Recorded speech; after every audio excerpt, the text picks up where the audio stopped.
എങ്ങനെ അത് അവരതെങ്ങനെ ഉൾക്കൊള്ളുന്നു, അവരെ എങ്ങനെ അത് കാണുന്നു എന്നുള്ള അവരുടെ ആ ഒരു വശം കൂടി കേൾക്കാനുള്ള ഉദ്ദേശത്തോടു കൂടിയാണ് ഇത് അവതരിപ്പിക്കുന്നത്. ഞാൻ കൂടുതൽ സംസാരിക്കുന്നില്ല.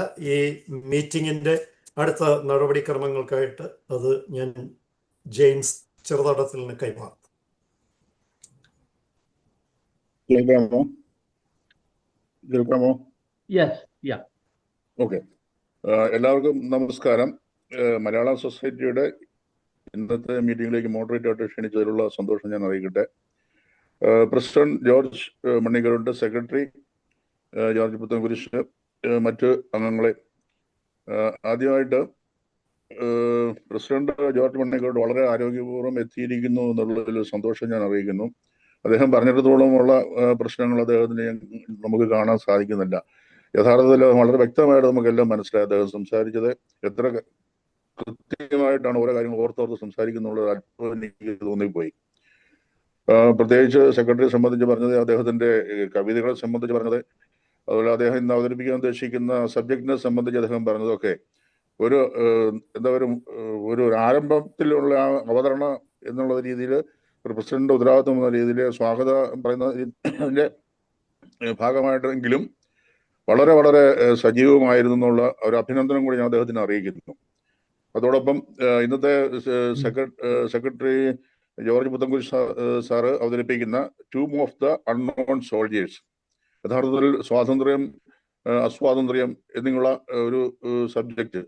യഥാർത്ഥത്തിൽ സ്വാതന്ത്ര്യത്തെ പറ്റി സംസാരിക്കുമ്പോൾ നമ്മൾ അസ്വാതന്ത്ര്യത്തെ കുറിച്ച് ചിന്തിക്കുമല്ലോ. പോലെ പരന്നു കിടക്കുന്ന ഒരു സബ്ജക്റ്റ് തന്നെയാണ് മനുഷ്യവംശത്തിന്റെ ചരിത്രത്തിൽ അങ്ങോളം ഇങ്ങോളം എന്നുള്ളതാണ് സത്യം. അദ്ദേഹം അത് സ്വാതന്ത്ര്യവുമായി ബന്ധപ്പെട്ട് കിടക്കുന്ന ഒരു ലേഖനമാണ്. ദീർഘിപ്പിക്കുന്നില്ല, ഞാൻ തുടങ്ങുകയാണ്. സ്വാതന്ത്ര്യം തന്നെ അമൃതം, സ്വാതന്ത്ര്യം തന്നെ ജീവിതം, പാരതന്ത്ര്യം മാനികൾക്ക് മൃതിയേക്കാൾ ഭയാനകം. മണിമാല എന്ന കവിതയിൽ ആശാൻ 1919 എഴുതിയതാണ്. ഇപ്പോൾ തന്നെ അറിയാം, ലോകാരംഭം തുടങ്ങി സ്വാതന്ത്ര്യത്തിനു വേണ്ടിയുള്ള മനുഷ്യന്റെ വാഞ്ഛയും അതുപോലെ അതെങ്ങനെ ഇന്നും അത് തുറന്നുകൊണ്ടിരിക്കുന്നു എന്നുള്ളത് ആ കൊച്ചു കവിതയിൽ നമ്മൾക്ക് കാണാൻ സാധിക്കും. സ്വാതന്ത്ര്യം തന്നെ അമൃതം, സ്വാതന്ത്ര്യം തന്നെ ജീവിതം, പാരതന്ത്ര്യം മാനികൾക്ക് മൃതിയേക്കാൾ ഭയാനകം. പാരതന്ത്ര്യം മൃതിയേക്കാൾ ഭയാനകമായതുകൊണ്ടായിരിക്കും യുഗങ്ങളായി സ്വാതന്ത്ര്യം നേടിയെടുക്കാനുള്ള യുദ്ധങ്ങളിൽ അനേകായിരങ്ങൾ ലോകമെമ്പാടും മരിക്കാൻ തയ്യാറായി മുന്നോട്ട് വരുന്നത്. പലപ്പോഴും അവരുടെ ശരീരങ്ങൾ തിരിച്ചറിയപ്പെടാൻ കഴിയാത്ത വണ്ണം അംഗവൈകല്യം വന്നതാണ്. ഇവരെ തിരിച്ചറിയാൻ കഴിയാതിരുന്നതുകൊണ്ട് യുദ്ധഭൂമിയിലോ അല്ലെങ്കിൽ സൈനികർ മാർച്ച് ചെയ്ത വഴിയിലോ ആണ് കുഴിച്ചു മൂടിയിരുന്നത്. അമേരിക്കയിലും സിവിൽ വാറിന് മുമ്പ് ഇങ്ങനെയുള്ള ശവശരീരങ്ങളെ കൂട്ടമായി കുഴിച്ചു മൂടുകയായിരുന്നു പതിവ്. 1862 ഈ അജ്ഞാതർക്കായി അമേരിക്കയിൽ ആദ്യമായി നാഷണൽ സെമിറ്ററികൾ സ്ഥാപിതമായത്. അതിലേറ്റവും പ്രധാനമായത് ആർലിംഗ്ടൺ സെമിറ്ററിയാണ്. അവിടം സന്ദർശിച്ചവർക്കറിയാം അവിടെ തളം കെട്ടി നിൽക്കുന്ന മൂകത. ഓരോ ശവകുടീരത്തിന്റെ മുന്നിലും കമിഴ്ന്നു കിടന്ന് കേഴുന്നവരുടെ കാഴ്ച ഹൃദയഭേദകമാണ്. ലോകത്തിന്റെ എല്ലാ ഭാഗത്തും സ്വാതന്ത്ര്യത്തിനു വേണ്ടി യുദ്ധം ചെയ്ത് മരിക്കുന്നവർ അനേകായിരങ്ങളാണ്. ഇന്നും ലോകത്തിന്റെ പല ഭാഗത്തും സ്വാതന്ത്ര്യത്തിനു വേണ്ടിയുള്ള പോരാട്ടങ്ങൾ തുടരുമ്പോൾ ഇന്ന് നാം അനുഭവിക്കുന്ന സ്വാതന്ത്ര്യത്തിനു വേണ്ടി ജീവൻ വെടിഞ്ഞ ഈ അജ്ഞാതരെ ഓർക്കാൻ ശ്രമിക്കുകയാണ് ടൂം ഓഫ് ദി അൺനോൺ സോൾജിയർ എന്ന കവിതയിലൂടെ. ഈ കവിത അവതരിപ്പിക്കുന്നതിന് മുമ്പ് ലോകത്തിലെ ഏറ്റവും വലിയ ജനാധിപത്യ ശക്തികളായ അമേരിക്കയുടെയും ഭാരതത്തിൻ്റെയും സ്വാതന്ത്ര്യ സമര പശ്ചാത്തലത്തിലേക്ക് നിങ്ങളുടെ ശ്രദ്ധയെ ഒരിക്കൽ കൂടി ക്ഷണിക്കാതെ പോകുന്നത് ശരിയല്ലെന്ന് തോന്നിയത് കൊണ്ട് ഇതിനോടൊപ്പം അല്പം ചരിത്രവും ചേർക്കുന്നു. ലോകത്തിലെ ഏറ്റവും വലിയ ജനാധിപത്യ ശക്തികളായ ഇന്ത്യയും അമേരിക്കയും സ്വാതന്ത്ര്യ ദിനങ്ങൾ അടുത്തടുത്ത് ആഘോഷിക്കുമ്പോൾ ജൂലൈ 4, 1776 അമേരിക്കയ്ക്ക് സ്വാതന്ത്ര്യം നേടിയത്. ഓഗസ്റ്റ് 15, 1947 ഇന്ത്യക്ക്. ഇന്ന് നാം ആസ്വദിക്കുന്ന ഈ സ്വാതന്ത്ര്യത്തെക്കുറിച്ച് ഓരോ വ്യക്തികൾക്കുള്ള കാഴ്ചപ്പാട് പങ്കുവെക്കാനുള്ള ഒരവസരം ഒരുക്കുക കൂടിയാണ് ഞാനിവിടെ ഇതുകൊണ്ട് ഉദ്ദേശിക്കുന്നത്. സ്വാതന്ത്ര്യത്തെ രാഷ്ട്രീയ സ്വാതന്ത്ര്യം, സാമ്പത്തിക സ്വാതന്ത്ര്യം, മതസ്വാതന്ത്ര്യം, വ്യക്തി സ്വാതന്ത്ര്യം എന്നിങ്ങനെ പല തരങ്ങളിൽ വേർതിരിക്കാവുന്നതാണ്. ഇവയെല്ലാം പരസ്പര ബന്ധമുള്ളതും വ്യക്തികൾക്ക് സ്വയം തീരുമാനങ്ങൾ എടുക്കുന്നതിനും അതുപോലെ സാമൂഹ്യ വളർച്ചയ്ക്കും ആവശ്യമാണ്. മേൽപ്പറഞ്ഞ സ്വാതന്ത്ര്യങ്ങളെ മനസ്സിലാക്കുകയും കാത്തു സൂക്ഷിക്കുകയും ചെയ്യേണ്ടത് പക്ഷപാതരഹിതമായ ഒരു സമൂഹത്തെ പരിപോഷിപ്പിക്കേണ്ടതിന് നിർണായകമായ പങ്കുവഹിക്കുന്ന ഘടകങ്ങളാണ്. എല്ലാ തരത്തിലുള്ള സ്വാതന്ത്ര്യവും ചലനാത്മകവും ഊർജ്ജസ്വലവുമായ ഒരു സമൂഹത്തെ വാർത്തെടുക്കുന്നതിലേക്ക് സംഭാവന ചെയ്യുന്നു എന്നതും ഇവിടെ എടുത്തു പറയേണ്ടിയിരിക്കുന്നു. 1947 അർദ്ധരാത്രിക്ക് ഘടികാരം 12 മണിയുടെ ശബ്ദം മുഴക്കിയപ്പോൾ ഇന്ത്യ സ്വതന്ത്രയായി. അതുപോലെ 1776 ജൂലൈ 4 ബ്രിട്ടനിൽ നിന്ന് അമേരിക്ക സ്വാതന്ത്ര്യം നേടി. ഇന്ന് ഓരോ ഭാരത പൗരനും അതുപോലെ അമേരിക്കൻ പൗരനും അനുഭവിക്കുന്ന സ്വാതന്ത്ര്യം വലിയ കഷ്ടപ്പാടുകളോ നഷ്ടങ്ങളോ ഇല്ലാതെ നേടിയതാണ് എന്ന് ഞാൻ പറയുമ്പോൾ എന്നെ കേൾക്കുന്നവർക്ക് അത് നിരസിക്കാനാവുമോ എന്നറിയില്ല. ഇന്ത്യയുടെ സ്വാതന്ത്ര്യത്തിന് വേണ്ടി ഇറങ്ങി പുറപ്പെട്ടപ്പോൾ മഹാത്മാഗാന്ധിക്ക് 1869 1948 അദ്ദേഹത്തിന്റെ കാലഘട്ടമാണ്, ഉറപ്പുണ്ടായിരുന്നു ഒരു സത്യോപാസകൻ തന്റെ സത്യം കൊണ്ടുള്ള പരീക്ഷണങ്ങളിൽ എത്രയധികം വിഷമാവസ്ഥയിലേക്ക് എറിയപ്പെടുമെന്നും അതുപോലെ ഒരു സ്വാതന്ത്ര്യ ഉപാസകനോട് എത്രയധികം ബലിദാനങ്ങൾ അതിന്റെ ദാക്ഷിണ്യമില്ലാത്ത ദേവി ആവശ്യപ്പെടുമെന്നും. ജൂലൈ 4 അമേരിക്ക സ്വാതന്ത്ര്യ പ്രഖ്യാപനം അഥവാ ഡിക്ലറേഷൻ ഓഫ് ഇൻഡിപെൻഡൻസ് നടത്തിയപ്പോൾ ബ്രിട്ടീഷ് ഭരണത്തിന് കീഴിൽ ഉണ്ടായിരുന്ന 13 കോളനികൾക്ക് മാത്രമേ സ്വാതന്ത്ര്യം ലഭിച്ചിരുന്നു എന്നുള്ളത് പ്രത്യേകം ശ്രദ്ധിക്കേണ്ടതാണ്. ആ സ്വാതന്ത്ര്യ പ്രഖ്യാപനത്തിലൂടെ അമേരിക്കയിലെ ജനങ്ങൾക്ക് മുഴുവനും സ്വാതന്ത്ര്യം ലഭിച്ചിരുന്നില്ല എന്നുള്ളതും ശ്രദ്ധേയമാണ്. എല്ലാ മനുഷ്യരും തുല്യ പ്രാധാന്യമുള്ളവരായിട്ടാണ് സൃഷ്ടിക്കപ്പെട്ടിട്ടുള്ളതെന്നും അന്യാധീനപ്പെടുത്താൻ സാധ്യമല്ലാത്ത അവകാശങ്ങൾ സൃഷ്ടാവ് അവർക്ക് നൽകിയിട്ടുണ്ടെന്നും അതിൽ വ്യക്തമാക്കി. ഒരു സ്വാതന്ത്ര്യവും സൗജന്യമല്ല. വീരയോദ്ധാക്കളുടെ വിയർപ്പും ദേശാഭിമാനികളുടെ കണ്ണുനീരും വീരയോദ്ധാക്കളുടെയും ദേശാഭിമാനികളുടെയും രക്തവും അതിൻ്റെ പിന്നിലുണ്ട്. മർദ്ദകർ സ്വാതന്ത്ര്യം ഒരിക്കലും തരികില്ല, അടിച്ചമർത്തപ്പെട്ടവർ അത് അവകാശമായി ആവശ്യപ്പെടണം എന്ന മാർട്ടിൻ ലൂതർ കിങ്ങിന്റെ വാക്കുകൾ അടിമത്തത്തിൽ കഴിഞ്ഞിരുന്ന ഒരു ജനതയുടെ സ്വാതന്ത്ര്യത്തിന് വേണ്ടിയുള്ള ഒടുങ്ങാത്ത ഇച്ഛയുടെ ബഹിർസ്ഫുരണം മാത്രമാണ്.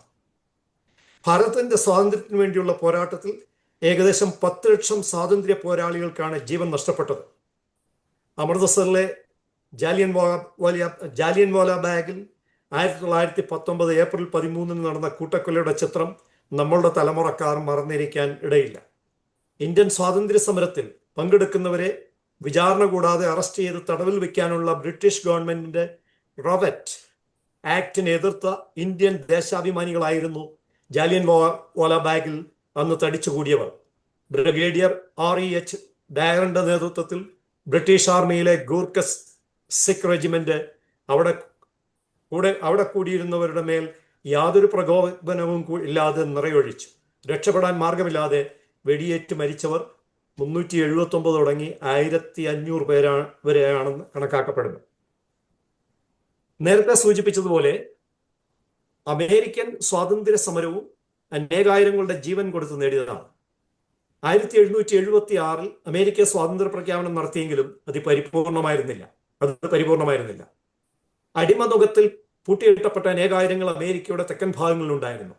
ദശാബ്ദങ്ങളായി അടിമത്തത്തെ ചൊല്ലിയുള്ള തർക്കം അടിമത്തത്തെ എതിർത്തിരുന്ന എബ്രഹാം ലിങ്കൺ പ്രസിഡന്റ് ആയതോടുകൂടി വീണ്ടും തലപൊക്കി. അടിമത്തത്തെ അനുകൂലിച്ചിരുന്ന തെക്കൻ പ്രദേശത്തെ 7 സ്റ്റേറ്റുകൾ യുണൈറ്റഡ് സ്റ്റേറ്റിൽ നിന്നും വിട്ടുമാറി സെസീഡ് ഒരു രാഷ്ട്രീയ സഖ്യമുണ്ടാക്കി. അതിനെ കോൺഫെഡറൻസി എന്ന് പറയുന്നു. അവർ യൂണിയൻ ഗവൺമെന്റിനെതിരെ യുദ്ധം പ്രഖ്യാപിച്ചു. അവരുടെ അതിർത്തിയിലുണ്ടായിരുന്ന ഫെഡറൽ ഗവൺമെന്റിന്റെ വസ്തുവകൾ പിടിച്ചെടുത്തു. സൗത്തും നോർത്തും തമ്മിലുള്ള ഒരു യുദ്ധമായിരുന്നു. നോർത്ത് അടിമത്തത്തെ പ്രോത്സാഹിപ്പിച്ചിരുന്നില്ല, സൗത്ത് അടിമത്തം നിലനിർത്തണമെന്നുള്ള ഒരു കാഴ്ചപ്പാടുള്ളവരായിരുന്നു. ഫെഡറൽ പിടിച്ചെടുത്തു. 1861 ഏപ്രിൽ 12 തെക്കും വടക്കും സ്റ്റേറ്റുകൾ തമ്മിൽ യുദ്ധം ആരംഭിച്ചു.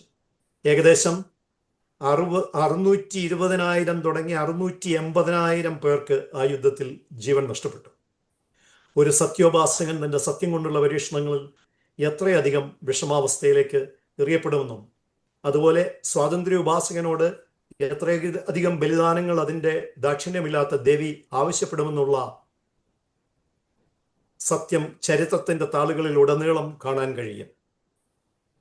ഞാൻ ഇതിനോട് ചേർത്ത് എഴുതിയതാണ് ടൂം ഓഫ് ദി അൺനോൺ സോൾജിയർ. ഞാൻ ആ കവിത ആലപിക്കുന്നില്ല, ഞാൻ ഇതിനകത്ത് പ്രിന്റഡ് ആയിട്ട് അയച്ചിട്ടുണ്ട്. പക്ഷേ അത് ആലാപനം നടത്തിയിരിക്കുന്ന വിൽ സ്വരാജാണ്, വളരെ വ്യക്തമായിട്ട് ചെയ്തിട്ടുണ്ട്. അതിപ്പോൾ നമ്മൾക്ക് വേണ്ടി, മലയാളം സൊസൈറ്റിക്ക് വേണ്ടി AC ജോർജ് പ്ലേ ചെയ്യുന്നതായിരിക്കും. അതിൻ്റെ ഒരു വിഷ്വലൈസേഷനുണ്ട്.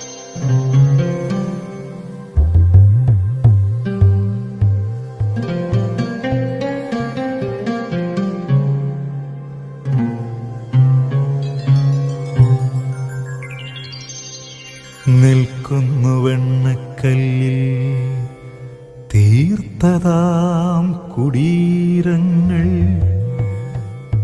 നിൽക്കുന്നു വാഷിംഗ്ടണെ നോക്കിയ ശൈലാഗ്രത്തിൽ, വിശ്രമം കൊള്ളുന്നതിൽ വീരയോദ്ധാക്കൾ അന്ത്യ വിശ്രമം കൊണ്ടിടുന്നു. Tomb of the unknownതിൽ ഊരില്ല പേരില്ലാത്തോർ, ആരെന്നോ അറിയാത്തോർ, പോരാടി മരിച്ചവർ ഈ സ്വപ്നഭൂമിക്കായി. ഇവിടെ ഒരു ഭദ്രജീവിതം പടുക്കുവാൻ അവരും നമ്മളെ പോലെ സ്വപ്നങ്ങൾ കണ്ടിരിക്കാം. അവരും നമ്മളെ പോലെ സ്വപ്നങ്ങൾ കണ്ടിരിക്കാം.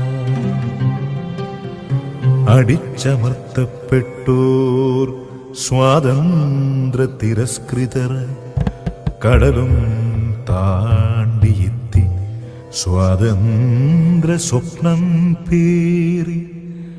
സ്വാതന്ത്ര്യം കാക്ഷിക്കുമ്പോൾ ഓർക്കണം ഒരു സത്യം, സ്വാതന്ത്ര്യം നേടിടുവാൻ പോരാട്ടം അനിവാര്യം. സ്വാതന്ത്ര്യം തരികില്ല മർദ്ദകർ ഒരിക്കലും, സ്വാതന്ത്ര്യം നേടിടേണം പൊരുതി തന്നെ നമ്മൾ. സ്വാതന്ത്ര്യ ഇച്ഛ തന്നെ യുക്രൈൻ ജനതയ്ക്ക് സ്വാതന്ത്ര്യ രണവീര്യം പകർന്നു നൽകുന്നതും, സ്വാതന്ത്ര്യ രണവീര്യം പകർന്നു നൽകുന്നതും. ഇന്ന് നാം രുചിക്കുമീ സ്വാതന്ത്ര്യ മധുകണം തന്നതാണ് ഈ അജ്ഞാതം. ജീവനെ കൈവെടിഞ്ഞ് നിൽക്കട്ടെ അല്പനേരം മൗനമായി ഈ ശ്മശാനത്തിൽ, നിൽക്കട്ടെ നമ്രനായി. ആ സത്യം സ്മരിച്ചു ഞാൻ, ആ സത്യം സ്മരിച്ചു ഞാൻ.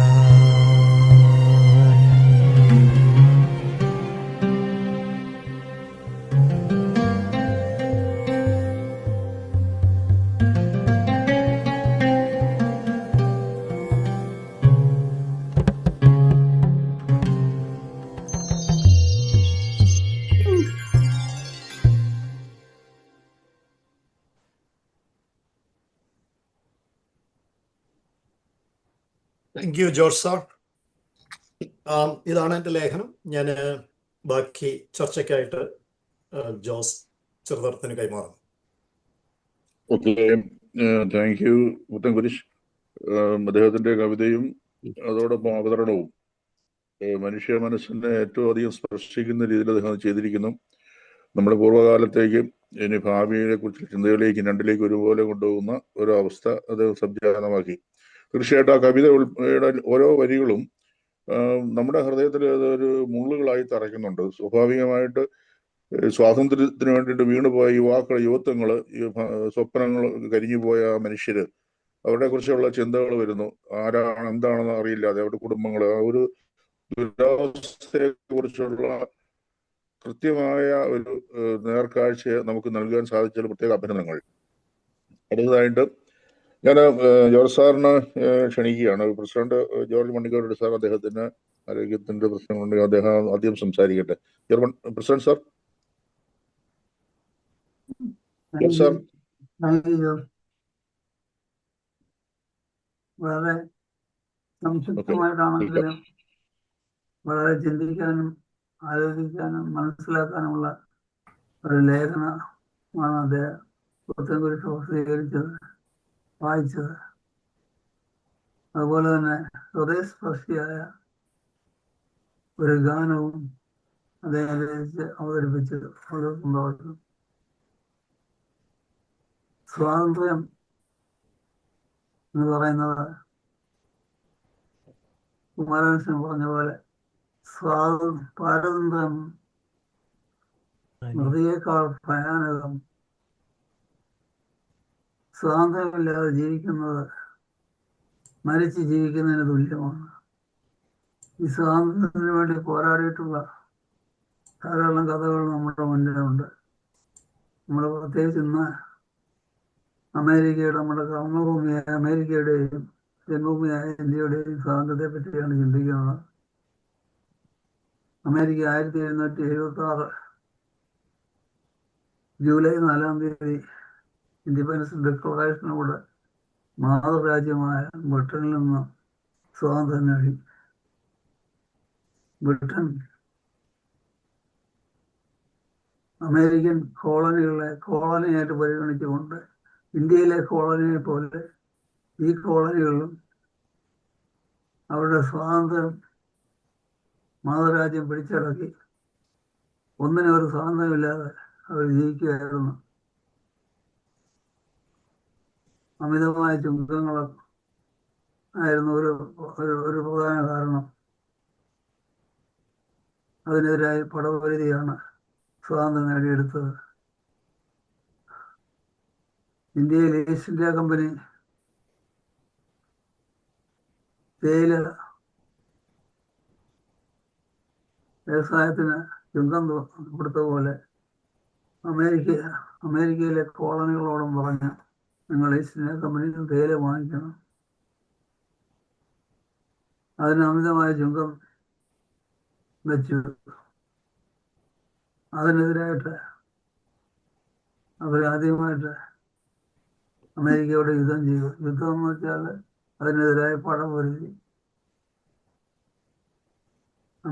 ഈസ്റ്റ് ഇന്ത്യ കമ്പനിയുടെ തേയില പോർട്സിൽ വന്നപ്പോൾ, കപ്പലിൽ വന്നപ്പോൾ അത് അന്നത്തെ നേറ്റീവ് അമേരിക്കൻസിനെ കൊണ്ട് എടുപ്പിക്കാനെന്നുള്ള രീതിയിൽ കപ്പലിൽ കയറി ആ ടീ കണ്ടെയ്നറെല്ലാം വാരി കടലിലെറിഞ്ഞു.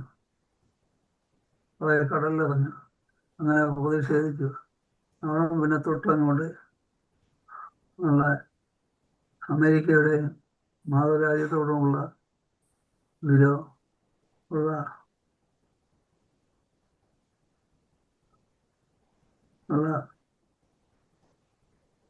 വിയോജിപ്പുകൾ വർദ്ധിച്ചു. അത് യുദ്ധത്തിൽ കലാശിക്കുകയും ചെയ്തു. ബോസ്റ്റൺ ടീ പാർട്ടി എന്ന് പറയുന്ന ടീ പാർട്ടി അതാണ്. അത് കഴിഞ്ഞ് 1776 സ്വാതന്ത്ര്യം കിട്ടുമ്പോൾ 13 കോളനി ഉണ്ടായിരുന്നതാണ് എൻ്റെ ഓർമ്മ ശരിയാണെങ്കിൽ, എനിക്കറിയില്ല. ഉമ്മൻചാണ്ടി പറഞ്ഞ 7 സ്റ്റേറ്റ് എന്നാണെന്ന് തോന്നുന്നു. അത് നോക്കണം, എൻ്റെ അറിവ് തെറ്റായിരിക്കുക. എനിക്ക് നേരത്തെ വായിച്ചിട്ടുള്ള ഓർമ്മയേ ഉള്ളൂ. അങ്ങനെ അമേരിക്ക സ്വതന്ത്രമായി. പിന്നീട് നടന്ന ആഭ്യന്തര യുദ്ധം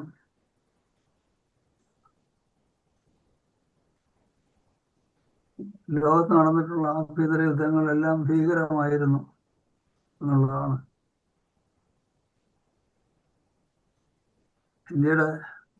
അമേരിക്കയുടെ തെക്ക് ഭാഗത്തുള്ള 11 സ്റ്റേറ്റുകൾ ഒന്ന് ചേർന്ന് വടക്ക് അന്ന് 1861 ആഭ്യന്തര യുദ്ധം ആരംഭിക്കുന്നത്. അന്ന് ഏതാണ്ട് 23 സ്റ്റേറ്റ് ഉണ്ടായിരുന്നു.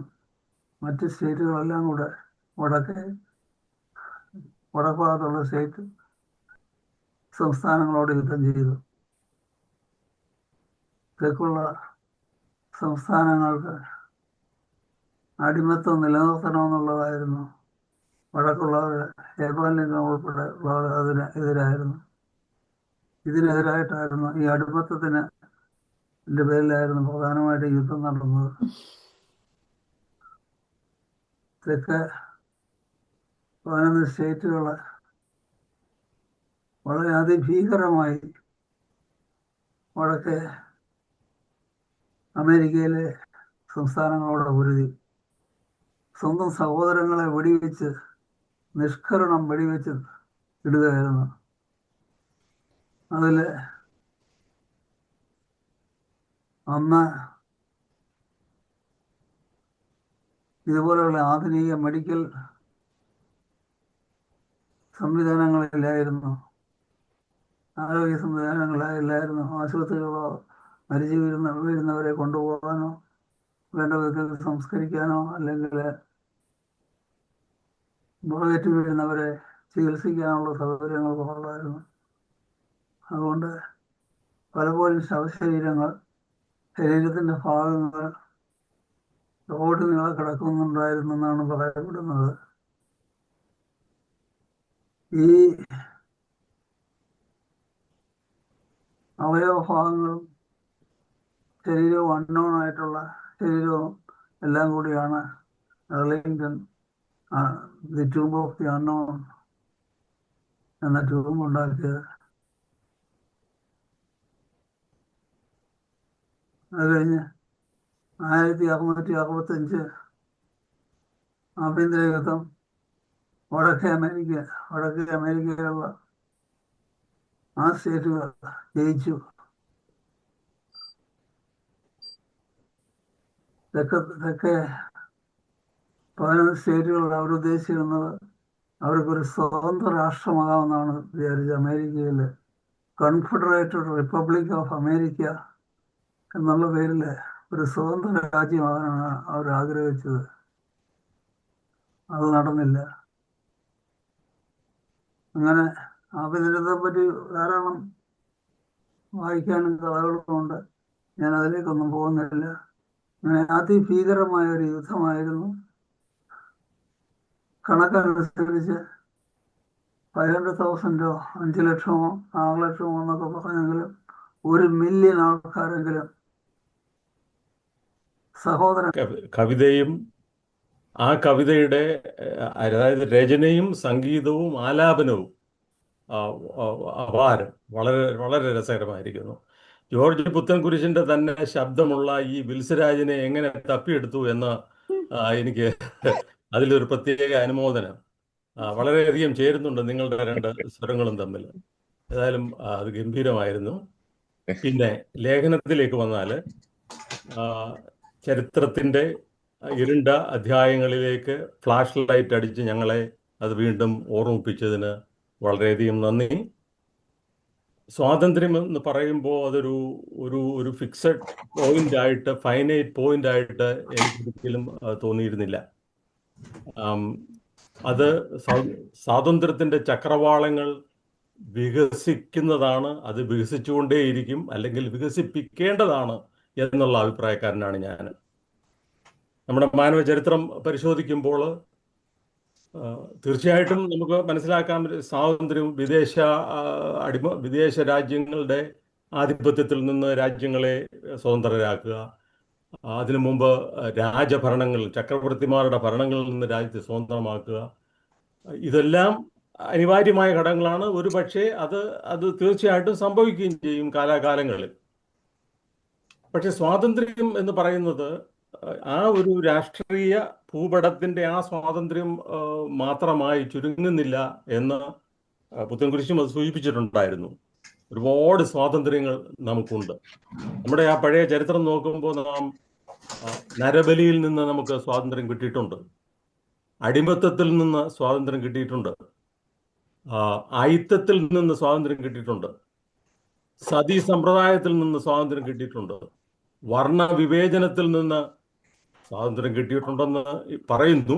പക്ഷേ ഇപ്പോഴും മനുഷ്യന്റെ മനസ്സിൽ അത് കുറേയൊക്കെ കൂടി ഉള്ളുകയും ചെയ്യുന്നു. അപ്പോൾ അതിങ്ങനെ ഒരു ഒരു ഒരു ഒരു പ്രയാണമാണ്. നമ്മൾ റിഫൈൻ ചെയ്ത് മുന്നോട്ട് പോകുന്നതനുസരിച്ച് നമ്മുടെ സ്വാതന്ത്ര്യത്തിൻ്റെ ചക്രവാളങ്ങൾ വികസിച്ച് തന്നെ പോകും. ഇവിടെ തന്നെ നോക്കൂ, നമുക്ക് വളരെയധികം അടുത്ത് കണ്ട ഒരു കാര്യമാണ്. ചില വിദ്യാർത്ഥികൾ പാലസ്തീൻ അനുകൂല പ്രഭാഷണങ്ങൾ നടത്തിയതിൻ്റെ പേരിൽ അവരെ യൂണിവേഴ്സിറ്റികളിൽ നിന്ന് ഡിറ്റെയിൻ ചെയ്യുന്നു, അവരുടെ ഭാവി നശിച്ചു പോകുന്നു, യൂണിവേഴ്സിറ്റികൾക്ക് ഗ്രാൻഡ് അനുവദിച്ചു കൊടുക്കുന്നില്ല. അപ്പോൾ അത് ഇങ്ങനെ സ്വാതന്ത്ര്യം എന്ന് പറയുന്ന ഒരു രാജ്യത്ത് പോലും ഏറ്റവും വലിയ സ്വാതന്ത്ര്യം ഉണ്ടെന്ന് നാം പറഞ്ഞുകൊണ്ടിരിക്കുന്ന രാജ്യത്ത് പോലും നടക്കുന്നത് ഇത്തരം അസ്വാതന്ത്ര്യങ്ങൾ നമ്മുടെ കൺമുമ്പിൽ നാം കാണുകയാണ്. പത്രസ്വാതന്ത്ര്യവും അഭിപ്രായ സ്വാതന്ത്ര്യവും ചിന്താ സ്വാതന്ത്ര്യവും വളരെയധികം കുറഞ്ഞു വരുന്ന ഒരു കാലഘട്ടത്തിലാണ് നാം ഇന്ന് ജീവിക്കുന്നത്. അത് കാരണം നേരത്തെ പുത്തൻകുരിശ് പറഞ്ഞ പോലെ തന്നെ നാം ഏറ്റവും കൂടുതൽ സ്വാതന്ത്ര്യത്തെക്കുറിച്ച് ചിന്തിച്ച് പ്രവർത്തിച്ച് പോയി കഴിഞ്ഞാൽ ബലിദാനങ്ങൾ ലിമിറ്റില്ലാതെ കൊടുക്കേണ്ടി വരും. അതുകൊണ്ട് പലരും ഒതുങ്ങിക്കൂടി കഴിയുന്നു എന്ന് മാത്രമാണ് ഞാൻ കരുതുന്നത്. അതുകൊണ്ട് സ്വാതന്ത്ര്യം എന്ന് പറയുമ്പോൾ ഇന്ത്യക്ക് സ്വാതന്ത്ര്യം കിട്ടിയത് ആ ഒരു സ്വാതന്ത്ര്യം, അമേരിക്കയ്ക്ക് സ്വാതന്ത്ര്യം കിട്ടിയത് ആ ഒരു സ്വാതന്ത്ര്യം. പക്ഷേ മാനവ ചരിത്രത്തിൻ്റെ സ്വാതന്ത്ര്യം അല്ലെങ്കിൽ ഒരു മനുഷ്യ ജീവിതത്തിൻ്റെ സ്വാതന്ത്ര്യം എന്ന് പറയുന്നത് എവിടെയെങ്കിലും ഒരു ഡെഫിനിറ്റ് പോയിന്റിലല്ല. അതിങ്ങനെ വികസിച്ച് മുന്നോട്ട് പോയി ആത്യന്തികമായ എല്ലാവർക്കും തുല്യമായ രീതിയിൽ നിയമങ്ങളും റിസോഴ്സുകളും കിട്ടുന്ന ഒരു സമ്പ്രദായത്തിലേക്ക് നാം മാറുമ്പോഴാണ് യഥാർത്ഥത്തിൽ നാം ഒരു സ്വാതന്ത്ര്യം അനുഭവിക്കുക എന്ന് പറയുന്നത്. അതുകൊണ്ട് നമ്മുടെ ചിന്താ സ്വാതന്ത്ര്യം നഷ്ടപ്പെടുത്താതെ നമ്മുടെ അഭിപ്രായ സ്വാതന്ത്ര്യം, ഉദാഹരണത്തിന് പത്രസ്വാതന്ത്ര്യം എന്നൊക്കെ പറയുമ്പോൾ നമ്മൾ വിചാരിക്കുമ്പോൾ അമേരിക്കയിൽ ഏറ്റവും വലിയ പത്രസ്വാതന്ത്ര്യം ഉള്ളത്, ഒരുപക്ഷെ ഞാൻ പറയുന്നു കേരളത്തിൽ ഉള്ളതിൻ്റെ അത്രയും പത്രസ്വാതന്ത്ര്യമൊന്നും ഈ അമേരിക്കയിൽ ഞാൻ കണ്ടിട്ടില്ല. ഞാൻ ഒരുപാട് ചാനലുകൾ മാറി നോക്കുന്ന ആളുകളാണ്. എന്തായാലും സ്വാതന്ത്ര്യമെന്ന് പറയുന്നത് ഒരു മരീചിക പോലെ മുന്നോട്ട് നമുക്ക് കയ്യെത്തും ദൂരത്തല്ലാതായി മാറുന്ന ഒരവസ്ഥയുണ്ടോ എന്ന് ഞാൻ ഖേദിക്കുന്നു, സംശയിക്കുന്നു. അതുകൊണ്ട് നല്ലൊരു നാളേക്കായിട്ട് കൂടുതൽ സ്വാതന്ത്ര്യം നമുക്ക് ലഭിക്കാനുണ്ടെന്ന രീതിയിലുള്ള ഒരു പ്രയത്നങ്ങളിൽ നമുക്ക് ഏർപ്പെടാം. അതേസമയം നമുക്ക് വേണ്ടി, സ്വാതന്ത്ര്യത്തിന് വേണ്ടി നേരത്തെ നമുക്ക് മുന്നേ മറഞ്ഞുപോയ മഹാരഥന്മാർ, അവരുടെ ജീവിതം നമുക്ക് വേണ്ടി ഹോമിച്ച, അത് പട്ടാളക്കാരുൾപ്പെടെ നേതാക്കന്മാരുൾപ്പെടെ എഴുത്തുകാരും ചിന്തകരും ഉൾപ്പെടെ എല്ലാവരെയും നാം ഓർക്കുകയും ആദരിക്കുകയും ചെയ്യാം. ഇത്രമാത്രം പറഞ്ഞുകൊണ്ട് ഞാൻ തൽക്കാലം നിർത്തുന്നു. Thank you. Okay, thank U T N Samuel sir. വളരെ കൃത്യമായ ഒരു നിഗമനം അദ്ദേഹം എത്തിച്ചേർന്നു. രാഷ്ട്രീയ സ്വാതന്ത്ര്യം അല്ലെങ്കിൽ അതോടൊപ്പം സാമ്പത്തിക സ്വാതന്ത്ര്യം എന്നുള്ളത് മാത്രമല്ല, വളരെ ആഴത്തിൽ വ്യക്തിപരമായ സ്വാതന്ത്ര്യങ്ങളെ സംബന്ധിച്ച്, അതുപോലെ നമ്മൾ നേടിയെടുത്ത വലിയ വർണ്ണവിവേചനത്തിനെതിരെയുള്ള സ്വാതന്ത്ര്യം, അതുപോലെ അങ്ങനെയുള്ള ഇച്ഛനീചത്വങ്ങൾക്കെതിരെയുള്ള സ്വാതന്ത്ര്യം എല്ലാം അദ്ദേഹം പോയി. എപ്പോഴും വലിയ കോട്ടവത്തങ്ങളുടെയും കുതിരക്കുളമ്പടിയും അതോടൊപ്പം ചാട്ടവാറടിയുടെ കാഹളം കേൾക്കുന്നുണ്ട് എന്നുള്ളത് അദ്ദേഹം സൂചിപ്പിക്കുന്നുണ്ട്. തീർച്ചയായിട്ടും പത്രസ്വാതന്ത്ര്യത്തെ കുറിച്ച് പറഞ്ഞതും വളരെ തന്മയത്തമായി. അതാണ് സംഭവിക്കുന്നത്. ലോകം മുഴുവൻ വീണ്ടും ഒരു അസ്വാതന്ത്ര്യത്തിലേക്ക് തിരിച്ചു പോക്കിനെ കുറിച്ചുള്ള വിഹുലത അദ്ദേഹത്തിന്റെ വാക്കുകളിൽ ദർശിക്കാനാവുന്നതാണ്. തീർച്ചയായിട്ടും ഉത്തരവാദിത്തപ്പെട്ടവർ എങ്ങനെ സംസാരിക്കണം, നിർദ്ദേശങ്ങൾ നൽകേണ്ടിയിരിക്കുന്നു. പ്രത്യേക നന്ദി. അടുത്തതായി ഞാൻ ജോൺ ഇളമൂർ സാറ് എത്തിയോ? ഓക്കെ സാർ, ഞാൻ സംസാരിക്കാനോ? അതെ. എല്ലാവർക്കും ആദ്യമായിട്ട് നമസ്കാരം. വളരെ കാലം കൂടിയിരുന്ന വീണ്ടും എല്ലാവരെയും കാണാൻ സന്തോഷമുണ്ട്. ഞാൻ ഒരു ദീർഘമായ സംഭാഷണത്തിനൊന്നും മുതിരുന്നില്ല. ഒരു സ്ഥലം വരെ എനിക്ക് അത്യാവശ്യമായിട്ട് പോകണം. അപ്പം അതിങ്ങനെ പ്രതീക്ഷിച്ചിരിക്കുകയാണ്. അതുകൊണ്ടല്ല, ഈ വിഷയത്തെപ്പറ്റി ഒരുപാട് പറയാനും ഒക്കെ ഉണ്ട്. പക്ഷേ എന്ത് പറഞ്ഞിട്ട് എന്താ കാര്യം? ഞാനിങ്ങനെ ആലോചിക്കുകയായിരുന്നു, സ്വാതന്ത്ര്യം നിഷേധിക്കപ്പെട്ടുകൊണ്ടിരിക്കുന്ന ഒരു കാലത്തിലാണ് നമ്മൾ വന്നുകൊണ്ടിരിക്കുന്നത്. ജനാധിപത്യം എന്നൊക്കെ പറഞ്ഞ് നമ്മൾ എല്ലാ സ്വാതന്ത്ര്യങ്ങളും കൈവരുത്തിയെങ്കിലും അതെല്ലാം ഓരോന്നോരോന്നായിട്ട് നഷ്ടപ്പെട്ടുകൊണ്ടിരിക്കുന്ന ദാരുണമായ കാഴ്ചകളാണ് എല്ലായിടത്തും കാണുന്നത്. നോക്കൂ, വൻ രാഷ്ട്രങ്ങളൊക്കെ അവിടുത്തെ ഭരണാധികാരികളൊക്കെ ജനാധിപത്യത്തിൽ നിന്ന് ഏകാധിപത്യത്തിലേക്ക് മാറുകയാണ്. ഒരു രാജ്യമല്ല, എല്ലാ രാജ്യങ്ങളും അതിൻ്റെ ചുവട് പിടിച്ച് മാറിക്കൊണ്ടിരിക്കുന്നു. അപ്പോൾ നമ്മുടെയൊക്കെ സ്വാതന്ത്ര്യം എവിടെയാണ്? അല്ലെങ്കിൽ തന്നെ സ്വാതന്ത്ര്യത്തിൻ്റെ ഡെഫിനിഷൻ എന്താണെന്ന് ഞാൻ പലപ്പോഴും ആലോചിച്ചിട്ടുണ്ട്. സോക്രട്ടീസും പ്ലേറ്റോയും ഒക്കെ വിഭാവന ചെയ്ത സ്വാതന്ത്ര്യം നമുക്കൊരിക്കലും കിട്ടിയിട്ടില്ല. അങ്ങനെ ഒരു സ്വാതന്ത്ര്യമില്ല. എന്നും ധനവാന്റെ അപ്പക്കീഴിലും കഷ്ണം പോലെ ആണ് വലിയവരും ചെറിയവരും തമ്മിലുള്ള വ്യത്യാസം. ഇന്ന് നമ്മൾ നോക്ക്, എല്ലാ തുറകളിലും അസ്വാതന്ത്ര്യമാണ്. എഴുത്തിന് കൂച്ചുവിലക്ക്, പബ്ലിക്കായിട്ട് വർത്തമാനം പറയുന്നതിന് കൂച്ചുവിലക്ക്, നമ്മൾ സ്വതന്ത്രമായിട്ട് ചിന്തിക്കുന്നതിനും നമ്മൾ സ്വതന്ത്രമായിട്ട് പറയുന്നതിനും വിലക്ക്. അങ്ങനെ വിലക്കിൻ്റെയും കുരുക്കിൻ്റെയും ഒരു അനിശ്ചിതാവസ്ഥയിലാണ് നമ്മൾ ഇന്ന് ജീവിക്കുന്നത്. നമുക്ക് കൂടുതൽ സ്വാതന്ത്ര്യം കിട്ടുമോ എന്ന് ചോദിച്ചാൽ അങ്ങനെയുള്ള ഒരു ലോകത്തിലേക്കല്ല ലോക നേതാക്കളും ലോകവും ഭരണകൂടങ്ങളും അവിടുത്തെ രാഷ്ട്രീയ നേതാക്കളും ഒക്കെ നീങ്ങുന്നത്. അത് സ്വേച്ഛാധിപത്യത്തിൻ്റെ മുഖം മൂടി ധരിച്ച സോഷ്യലിസത്തിൻ്റെ കുഞ്ഞാടുകളാണ്. അവർക്ക് ചെന്നായുടെ സ്വഭാവമാണ്, ആട്ടിൻകുട്ടിയുടെ മുഖഭാവവും. പക്ഷേ ഇതൊന്നും കൊണ്ട് സ്വാതന്ത്ര്യം ഒരിക്കലും നമുക്ക് പണ്ടത്തെ പോലെ കിട്ടുമെന്ന്, ഇനിയുള്ള തലമുറയ്ക്ക് കിട്ടുമെന്ന് വിചാരിക്കാനാവില്ല. കാരണം നമുക്ക് എല്ലാ വിധത്തിലും സ്വാതന്ത്ര്യമുണ്ടായിരുന്നു സ്വാതന്ത്ര്യം തുടങ്ങിയ കാലത്ത്. അത് ഇപ്പോൾ നഷ്ടപ്പെട്ടുകൊണ്ടിരിക്കുകയാണ്. എനിക്ക് ഇത്രയൊക്കെ പറയാനുള്ളൂ. ഇപ്പോൾ സ്വാതന്ത്ര്യത്തെപ്പറ്റി പറഞ്ഞാൽ, സ്വാതന്ത്ര്യമില്ലാത്ത ഒരു കാലത്ത് നമ്മൾ നീങ്ങിക്കൊണ്ടിരിക്കുന്നു. എത്ര കാലം ഈ സ്ഥിതി ഇങ്ങനെ ഇത്രയെങ്കിലും സ്വാതന്ത്ര്യത്തിൽ നിൽക്കുമെന്ന് നമുക്ക് പറഞ്ഞുകൂടാ. എല്ലാവർക്കും നന്ദിയോടെ നിർത്തട്ടെ. എല്ലാവർക്കും നമസ്കാരം ഒരിക്കൽ കൂടി. ഓക്കെ, താങ്ക് യു ജോൺ എളമോ സാർ. അദ്ദേഹത്തിൻ്റെ ഭാര്യയുടെ നിര്യാണത്തിലുള്ള അനുശോചനം ഞാൻ അറിയിക്കട്ടെ. അദ്ദേഹം വളരെ കൃത്യമായിട്ടും സൂചന പറഞ്ഞ് നമുക്ക് കേട്ടും, ജനാധിപത്യത്തിൽ തോളിൽ ചവിട്ടി ഏകാധിപതികളാകുന്ന നേതൃത്വമാണ് ഇപ്പോൾ ഭൂഗോളം പലയിടത്തും പല രാജ്യങ്ങളിലും ഉണ്ടായിക്കൊണ്ടിരിക്കുന്നു എന്നുള്ള സത്യം അതുറക്കെ അദ്ദേഹം സംസാരിച്ചു കഴിഞ്ഞു. തീർച്ചയായിട്ടും കുരുക്കുകളും ഞെരുക്കങ്ങളും അത് വലിയൊരു അനിശ്ചിതാവസ്ഥ സൃഷ്ടിക്കുന്നു എന്നുള്ള അദ്ദേഹത്തിൻ്റെ കണ്ടെത്തൽ വളരെ വളരെ സത്യമാണ്. അതോടൊപ്പം ജനാധിപത്യത്തിലെ ആദ്യകാലഘട്ടത്തിലെ സുഭിക്ഷമായ സ്വാതന്ത്ര്യത്തിൽ നിന്ന് ഇപ്പൊ തികച്ചും അനിശ്ചിതാവസ്ഥയിലേക്കും അസ്വാതന്ത്ര്യത്തിലേക്ക് നീങ്ങുന്ന ഒരു ഭാവി തലമുറയ്ക്ക് കിട്ടും ഉണ്ടെന്നുള്ള ഒരു ഉറപ്പുമില്ല എന്നുള്ള അദ്ദേഹത്തിന്റെ സന്ദേഹവും അദ്ദേഹം പ്രകടിപ്പിക്കുന്നുണ്ട്.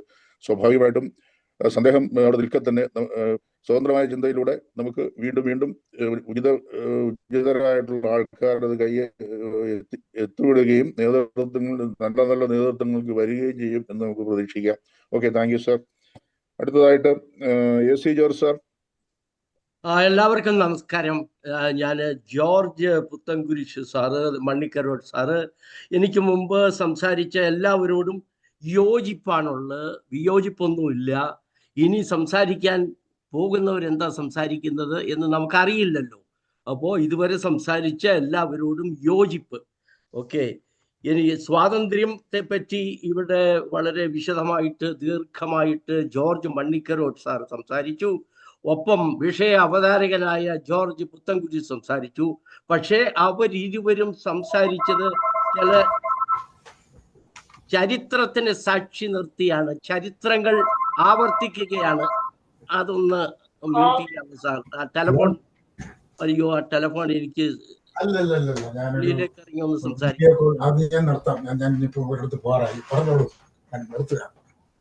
ഓക്കെ, എനിക്ക് തുടരാമല്ലോ. ഓക്കെ, അതായത് അദ്ദേഹം അവരിരുവരും സംസാരിച്ചത് അമേരിക്കൻ സ്വാതന്ത്ര്യ സമര ചരിത്രം, ഇന്ത്യൻ സ്വാതന്ത്ര്യ സമര ചരിത്രം അതിനെ ആധാരമാക്കിയാണ് പ്രസംഗിച്ചത് മുഖ്യമായിട്ട്. അത് എപ്പോഴും നമ്മൾ കേൾക്കുന്നതൊക്കെ തന്നെയാണ്. ഓക്കെ, എനിക്ക് സംസാരിക്കാൻ പറ്റില്ല കേട്ടോ സാർ ഇങ്ങനെ. ഓക്കെ ഓക്കെ, ജൂലൈ മാസത്തില് നമ്മള് അമേരിക്കൻ സ്വാതന്ത്ര്യം ജൂലൈ 4th ആഘോഷിച്ചു. ആഗസ്റ്റ് 15-ാം തീയതി ഇന്ത്യൻ സ്വാതന്ത്ര്യ നമ്മൾ ആഘോഷിക്കുന്നു. അതായത് നമ്മുടെ ജന്മഭൂമി, കർമ്മഭൂമി ഇവിടെ വന്നല്ലോ. അപ്പോ ഈ രണ്ട് രാജ്യത്തെയും, നമ്മുടെ ജന്മഭൂമിയിലും കർമ്മഭൂമിയിലും സമീപകാലത്ത് കണ്ടുവരുന്നത് ഒരുമാതിരി സ്വാതന്ത്ര്യ ലംഘനങ്ങളാണ്. ഓരോരുത്തരും പല രീതിയിലാണ് സ്വാതന്ത്ര്യത്തെ നിർവചിക്കുന്നത്. എന്നാൽ ഞാൻ ഒരു സ്വതന്ത്ര ചിന്തകൻ, സ്വതന്ത്രമായ കാഴ്ചപ്പാടിൽ നോക്കുമ്പോൾ ഇവിടെ നമ്മുടെ അമേരിക്കയില്, നമ്മുടെ കർമ്മഭൂമിയിലും സ്വാതന്ത്ര്യം, അഭിപ്രായ സ്വാതന്ത്ര്യം കുറഞ്ഞു വരികയാണ്. നമുക്കറിയാം, ലോകത്തെമ്പാടും യുദ്ധങ്ങൾ നടക്കുകയാണ്. യുദ്ധങ്ങൾ എന്ന് പറയുമ്പോൾ സ്വാതന്ത്ര്യത്തിന്റെ മേലെയുള്ള ഒരു കടന്നുകയറ്റമാണ്. തീർച്ചയായിട്ടും അവിടെ കുഞ്ഞു കുട്ടികൾ കൊല്ലപ്പെടുന്നു. അവർക്ക് സ്വതന്ത്രമായിട്ടൊന്ന് ശ്വസിക്കാൻ, അവർ ലോകത്തിലേക്ക് പിറക്കാൻ പോലും ഉള്ള സ്വാതന്ത്ര്യം ഉണ്ടാകുന്നില്ല. അവിടെ തന്നെ സ്വാതന്ത്ര്യ കൊല്ലാക്കൊല ചെയ്യുകയാണ്. അവിടെ നമ്മൾ കണ്ടിട്ടുണ്ട്. ഇപ്പോ ഇവിടെ മിഡിൽ ഈസ്റ്റിൽ, പാലസ്തീനിയയില് ലക്ഷങ്ങളാണ് കൊല്ലപ്പെടുന്നത്. കുഞ്ഞു കുട്ടികൾ കൊല്ലപ്പെടുന്നു. അവരെന്ത് കുറ്റം ചെയ്തിട്ടാണ്?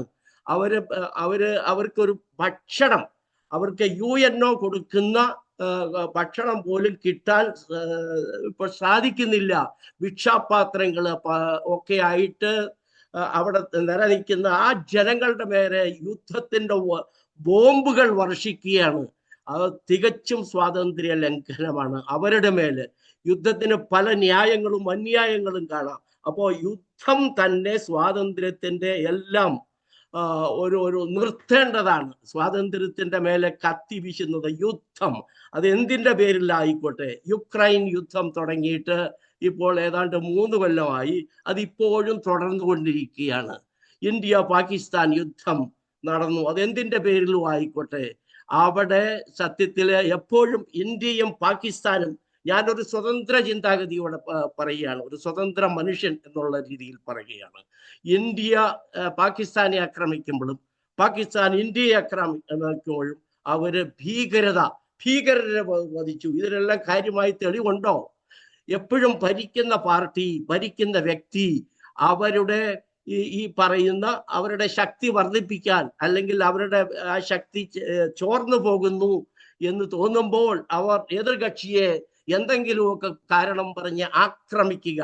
അപ്പോൾ ആ ആക്രമിക്കുന്നതായിട്ട് പ്രതിപക്ഷ കക്ഷികളും ഭരണകക്ഷികളും ഒന്നായിട്ട് തന്നെ എതിർകക്ഷികൾക്കെതിരായിട്ട് പറയണം. അപ്പോൾ രാജ്യത്തിനകത്തും പുറത്തും ഈ യുദ്ധം ശരിയല്ല, ഇത് നിർത്തണം, സമാധാനം വേണം എന്ന് പറഞ്ഞു കഴിഞ്ഞാൽ അവൻ രാജ്യദ്രോഹിയായിട്ട് മുദ്ര കുത്തപ്പെടും. അതിനെതിരായിട്ട് എഴുതുന്നവൻ, തൂലിക ചലിപ്പിക്കുന്ന ആൾക്കാർ, അതിനെതിരായിട്ട് പ്രസംഗിക്കുന്നവർ, അവരുടെ സ്വാതന്ത്ര്യം ഹനിക്കപ്പെടും. അവർ ഒരുപക്ഷെ തുറുങ്കിൽ അടയ്ക്കപ്പെടും. നിങ്ങളുടെ തൂലികകൾ നിശ്ചലമാകും. ഈ രാജ്യത്ത് അല്ലെങ്കിൽ അമേരിക്കയിലായിട്ടോ ഇന്ത്യയിൽ ജീവിക്കുന്ന സാംസ്കാരിക ആൾക്കാര് പല അവസരത്തിലും അവരെല്ലാം സാംസ്കാരിക നായകന്മാർ, സാംസ്കാരിക നായികളായിട്ടാണ് മാറുന്നത് പലപ്പോഴും. കാരണം അവർ പറയുമ്പോൾ എനിക്കും ജീവിക്കണം ഈ നാട്ടില്, അതുകൊണ്ട് എനിക്ക് ആകപ്പാടെ ഒരുപക്ഷെ ഒരു മനുഷ്യന്റെ ഒരു ശരാശരി ജീവിതം 70 വർഷം ഒക്കെയാണ് ശരാശരി പറയുന്നത്. എനിക്കും ജീവിക്കണം. കാര്യം ഭരണകർത്താക്കൾ ചെയ്യുന്നത് തെറ്റാണെന്ന് ഞങ്ങൾക്കറിയാം. പക്ഷെ എന്ത് ചെയ്യാനാണ്? ഞാൻ തുറുങ്കിൽ അടയ്ക്കപ്പെടും. എനിക്കത് പറയാൻ സ്വാതന്ത്ര്യമില്ല. അത് ഇന്ത്യയിലും ഇപ്പോൾ നടക്കുന്നത് അത് തന്നെയാണ്, യാതൊരു വിധത്തിലുള്ള സംശയവുമില്ല. അവിടെ നിന്ന് കേൾക്കുന്ന വാർത്തകള്, കേൾക്കുന്ന വീഡിയോകള്, ദൃശ്യങ്ങൾ ഒരിക്കലും നുണ പറയില്ലല്ലോ. നമ്മൾ കാണുന്ന ചില അവസരത്തിൽ ഈ പറയുന്ന, ഞാൻ ഒരൊറ്റ ഉദാഹരണം പറയാം. ഇന്ത്യൻ ജുഡീഷ്യറിയെ പോലും ഈ ഭരണകർത്താക്കൾ അടിമത്തത്തിലാക്കിയിരിക്കുന്നു. ജുഡീഷ്യറി ശരിയായ ഒരു ന്യായം പറയാൻ തുനിഞ്ഞാൽ ഒരുപക്ഷെ ആ ജഡ്ജ് കൊല്ലപ്പെടും, തരം താഴ്ത്തപ്പെടും. അമേരിക്കയിലും അങ്ങനെയൊക്കെ തന്നെയാണ്. പക്ഷേ ഇപ്പോഴും എങ്ങനെയൊക്കെയാണെങ്കിലും അമേരിക്കയിൽ നമുക്ക് ഈ രാജ്യത്ത് നിന്ന് ഇത്രയെങ്കിലും സംസാരിക്കാൻ പറ്റുന്നു. ഇവിടെ യൂണിവേഴ്സിറ്റികളിൽ സ്റ്റുഡൻസ് യുദ്ധത്തിനെതിരായിട്ട്, അനീതിക്കെതിരായിട്ട് ശബ്ദിച്ചപ്പോൾ അറസ്റ്റ് ചെയ്യപ്പെട്ടു, അല്ലെങ്കിൽ അവർ നാട് കടത്തപ്പെട്ടു. അതെല്ലാം നമുക്കറിയാവുന്നതാണ്. പക്ഷെ അത് ഇന്ത്യയിൽ അത്രയും നടക്കുന്നില്ല. ഇന്ത്യയിൽ അങ്ങേയറ്റം ഈ അടുത്ത കാലം മണിപ്പൂരിൽ എത്ര ആൾക്കാരാണ് അവിടെ ഒരു റിലീജിയൻ സോഷ്യൽ അവിടെ ഈ പറയുന്ന നമ്മുടെ ഭരണഘടന പിച്ചി ചീന്തപ്പെടുകയാണ്. ഭരണഘടന ഏത് തരത്തിലും വേണ്ടി വ്യാഖ്യാനിക്കാം. എത്രയോ ആയിരങ്ങൾ നോർത്ത് ഇന്ത്യയിൽ കൊല്ലപ്പെട്ടു മതത്തിന്റെ പേരിൽ അധികാരത്തിലേറിയ അധികാരി വർഗം, എത്രയോ ആൾക്കാരെ, എത്രയോ ദേവാലയങ്ങൾ, അതേത് ദേവാലയങ്ങളും ആയിക്കോട്ടെ, അവിടെ തീ ഇടപ്പെട്ടു. ഈ അടുത്ത കാലത്ത് നമ്മൾ കേട്ടതാണല്ലോ, നമ്മൾ കണ്ടതാണല്ലോ, വീഡിയോയിൽ ധാരാളം പേര് പറയുന്നതാണല്ലോ. ഈ രാജ്യത്തെ 2 കന്യാസ്ത്രീകളെ അവിടെ അറസ്റ്റ് ചെയ്ത് ഛത്തീഗഡിൽ അറസ്റ്റ് ചെയ്തത് അവരെന്ത് കുറ്റം ചെയ്തിട്ടാണ്? ഭരണഘടന അനുസരിച്ച് അവർക്ക് ഇന്ത്യയിൽ തന്നെ എവിടെയും സഞ്ചരിക്കാനുള്ള സ്വാതന്ത്ര്യമില്ലേ? ഏത് മതത്തെ പറ്റി ആരാധിക്കാൻ, പ്രസംഗിക്കാൻ സ്വാതന്ത്ര്യമില്ലേ? ഏതൊരാൾക്കും ഈ ഫോഴ്സ്ഫുൾ അല്ലാതെ എപ്പോഴും കൺവേർട്ട് ചെയ്യാനും എന്തിനും സ്വാതന്ത്ര്യമില്ലേ? അങ്ങോട്ടും ഇങ്ങോട്ടും ഒക്കെ അത് സ്വാതന്ത്ര്യത്തിന്റെ മേലെ കടക്കൽ കത്തിവെക്കുന്ന ഒരു നടപടിയല്ലേ ഇന്ത്യയിൽ അന്ന് നടന്നത്, ഇന്നും നടന്നുകൊണ്ടിരിക്കുന്നത്. അപ്പോ ഇത് ഇന്ത്യയെ പറ്റി ഞാനിങ്ങനെ പറയുന്നു എന്ന് മാത്രം. ഞാൻ ഒരു പക്ഷേ ഞാനൊരു സ്വതന്ത്രമായ ചിന്തയിലാണ്. എനിക്ക് ഒരു മതത്തോടും എൻ്റെ വീട്ടിൽ തന്നെ എൻ്റെ ഗ്രാൻഡ് ചൈൽഡ് പേര് തന്നെ ഹിന്ദു പെൺകുട്ടിയുടെ പേരാണ്, ലക്ഷ്മി ജോർജ് ഇട്ടിരിക്കുന്നത്. ഹിന്ദു ഫാമിലിയിൽ നിന്നാണ് എൻ്റെ മകൻ വിവാഹം കഴിച്ചിരിക്കുന്നത്. അതുകൊണ്ട് എല്ലാവരും ഭാരതത്തില് ഹിന്ദു, ക്രൈസ്തവ, മുസ്ലിം എല്ലാവരും ഒരേ രീതിയിൽ സ്വതന്ത്രമായിട്ട് കാണണം എന്ന് ചിന്തിക്കുന്ന ഒരു വ്യക്തിയാണ്. അപ്പോൾ പക്ഷേ സത്യത്തിന്റെ നേരെ കണ്ണടയ്ക്കാൻ ഒരിക്കലും സാധിക്കില്ലല്ലോ. ഇവിടെയും നടക്കുന്നത് എന്താണ്? ഈ രാജ്യത്ത് ഇവിടെയും ഒരു തരത്തിലുള്ള ഡിക്റ്റേറ്റർഷിപ്പ് ചില അവസരത്തിൽ ഇപ്പൊ താരിഫ് യുദ്ധം നടക്കുകയാണ്. അപ്പൊ അത് മറ്റ് രാജ്യങ്ങളുടെ മേലുള്ള ഒരു കടന്നുകയറ്റമല്ലേ. ഇന്ന് ഇവിടെ തീരുമാനിക്കുകയാണ് ഇന്ത്യ 50% താരിഫ് കൊടുക്കണം. ഇവിടെ നിന്ന് തീരുമാനിക്കുകയാണ്. ഇത് ഇവിടുത്തെ പാർലമെന്റിലോ അല്ലെ ഇവിടുത്തെ കോൺഗ്രസിലോ സെനറ്റിലോ ചർച്ച ചെയ്യാതെ തന്നെ ഇവിടെ ഭരിക്കുന്ന പാർട്ടി, ഭരിക്കുന്ന പ്രസിഡന്റ് അങ്ങ് തീരുമാനിക്കുകയാണ് ഇന്ത്യ 50%, ഇന്ന രാജ്യം പാകിസ്ഥാൻ ഇത്രയും തീരുമാനിക്കുകയാണ്, അടിച്ചേൽപ്പിക്കുകയാണ്. അതുകൊണ്ട് ചെല്ലുമ്പോൾ എനിക്ക് കരയാനാണ് തോന്നുന്നത്. ഒരൊറ്റ ഫോട്ടോ പോലും ആ ഭിത്തിയിലില്ല. മനസ്സിലായില്ലയോ? ആരാർക്ക് എന്ത് ദ്രോഹം ചെയ്തു? അവരെ എല്ലാവരും മറന്നിരിക്കുന്നു. അതൊന്നും ശരി. എന്നാൽ ആരാണ്ടെന്നോട് ചോദിച്ചു, പിന്നെ ചേച്ചി എന്താ ഈയിടെ ഇങ്ങോട്ട് വരാത്തത്? ഞാൻ കരഞ്ഞു. ഞാൻ പറഞ്ഞു, ഇവിടെ വരാൻ എനിക്കിപ്പം സന്തോഷമില്ല, അതുകൊണ്ട് ഞാൻ വരുന്നില്ല. ഒരു കാലത്ത് എൻ്റെ കുടുംബമായിരുന്നു, എൻ്റെ 2ാമത്തെ വീടായിരുന്നു ഇത്. ജോലി കഴിഞ്ഞ് വന്ന് അങ്ങനെയൊക്കെ ആരെന്തും ദ്രോഹം ചെയ്തിട്ടാണ്? ജവഹർലാൽ നെഹ്റു, സുഭാഷ് ചന്ദ്ര, അവരുടെയൊക്കെ ഫോട്ടോ ഉണ്ടായിരുന്നു. അവരെയൊന്നും ആരും സ്മരിക്കുന്നില്ല, ആരും ഒന്നും. ഇന്നേക്ക് വേണ്ടി എല്ലാവരും ജീവിക്കുന്നു. സി ജോർജ് സാർ പറഞ്ഞതും എല്ലാവരും പറയുന്നത് അക്ഷരം പ്രതി ശരിയാണ്. അതിനോടെല്ലാം ഞാൻ യോജിക്കുന്നു. അതിനെക്കാട്ടിൽ സ്വാതന്ത്ര്യത്തിനെക്കാട്ടി പറഞ്ഞതിനെക്കാട്ടിൽ കൂടുതൽ ഞാൻ വില കൽപ്പിക്കുന്നത് അതിനെക്കുറിച്ച് ഗാനം എഴുതിയ ആളിന്റെ ആ തൂലികയുടെ ശക്തിയും ആ ഭാഷാ സ്വാധീനവും, അത് ഗാനം ചെയ്ത വിൽസരാജ് ആണല്ലോ. വിൽസരാജ് എന്നല്ലേ അദ്ദേഹത്തിന്റെ പേര്? അദ്ദേഹത്തിനെയും അതെ നമ്മൾ ഇത്രയും ഒരു ദിവസം എവിടെയും ഒരു ഹോളില് ഇത് മനുഷ്യർക്കൊന്നും മനസ്സിലാകും. ഇത് പബ്ലിക്കിലേക്ക് നമ്മൾ എത്തിക്കണം. ഇന്നത്തെ ഈ ചർച്ചയുടെ ചുരുക്കം അത്രേ എനിക്ക് പറയാനുള്ളൂ. എനിക്ക് അവസരം തന്നതിൽ എല്ലാവർക്കും ഒരിക്കൽ കൂടി നന്ദി, നമസ്കാരം. എന്നാ ഞാൻ എൻ്റെ മറ്റേ കേട്ടോ. ഓക്കെ, എന്തോ താങ്ക് യു വിനുള ചേച്ചി. എന്തോ സ്വാതന്ത്ര്യ സമര സേനാനികളെ കുറിച്ച് ഓർത്തതും നമ്മുടെ മഹന്മാരായ നേതൃത്വത്തെ കുറിച്ച് ഒരു ഓർമ്മ പുതുക്കിയതിലും പ്രത്യേകിച്ച് നെഹ്റു ഉൾപ്പെടെയുള്ള തീർച്ചയായിട്ടും ഗാന്ധിജി, അവരില്ലായിരുന്നെങ്കിൽ നമ്മുടെ ഉൾപ്പെടെയുള്ള സ്വാതന്ത്ര്യം അവരുടെ കിട്ടുമായിരുന്നു. അതെ, അവരോട് നിശ്ചിച്ചാട്ടം. ചേച്ചി കാണിച്ച കമ്മിറ്റ്മെന്റിനെ സംബന്ധിച്ച് പ്രത്യേകം നന്ദിയോടെ സ്മരിക്കുന്നു. Okay, thank you. Thank you. എല്ലാവർക്കും ഒരിക്കൽ കൂടി നന്ദി, നമസ്കാരം. അടുത്ത മാസം കാണാം കേട്ടോ. ഓക്കെ, അടുത്ത സുരേന്ദ്രൻ നായർ സാർ. ഞാനുണ്ട്. കേൾക്കാനല്ലേ? മ്യൂട്ടല്ലോ? ഇല്ല, കേൾക്കാം. അല്ല, കേട്ടോ. എല്ലാവർക്കും നമസ്കാരം. ഞാൻ ആദ്യം ഈ ഒരു വിഷയം വളരെ കാവ്യാത്മകമായും വളരെ ഭംഗിയായിട്ടും ചിട്ടയായിട്ടും അവതരിപ്പിച്ച വിഷയ അവതാരകന് നന്ദി പറയുന്നു. അദ്ദേഹത്തിൻ്റെ ഒരു കാഴ്ചപ്പാട് വളരെ ഭംഗിയായിട്ട് അദ്ദേഹം വരികളിലൂടെ കാണിക്കുകയും അത് ശരിക്കും വളരെ ശ്രവ്യ സുന്ദരമായി ആലാപനം നടത്തുകയും ചെയ്തു. അതൊക്കെ വളരെ നന്നായി ആസ്വാദ്യമായിരുന്നു. നന്ദി. ഈ ഒരു വിഷയം, സ്വാതന്ത്ര്യം എന്നുള്ള വിഷയം നമുക്ക് ചർച്ച ചെയ്യുമ്പോൾ ഇപ്പം നമ്മളിവിടെ സംസാരിച്ചത് ഓരോരുത്തരെയും അവരുടേതായ കാഴ്ചപ്പാടിൽ സംസാരിച്ചു.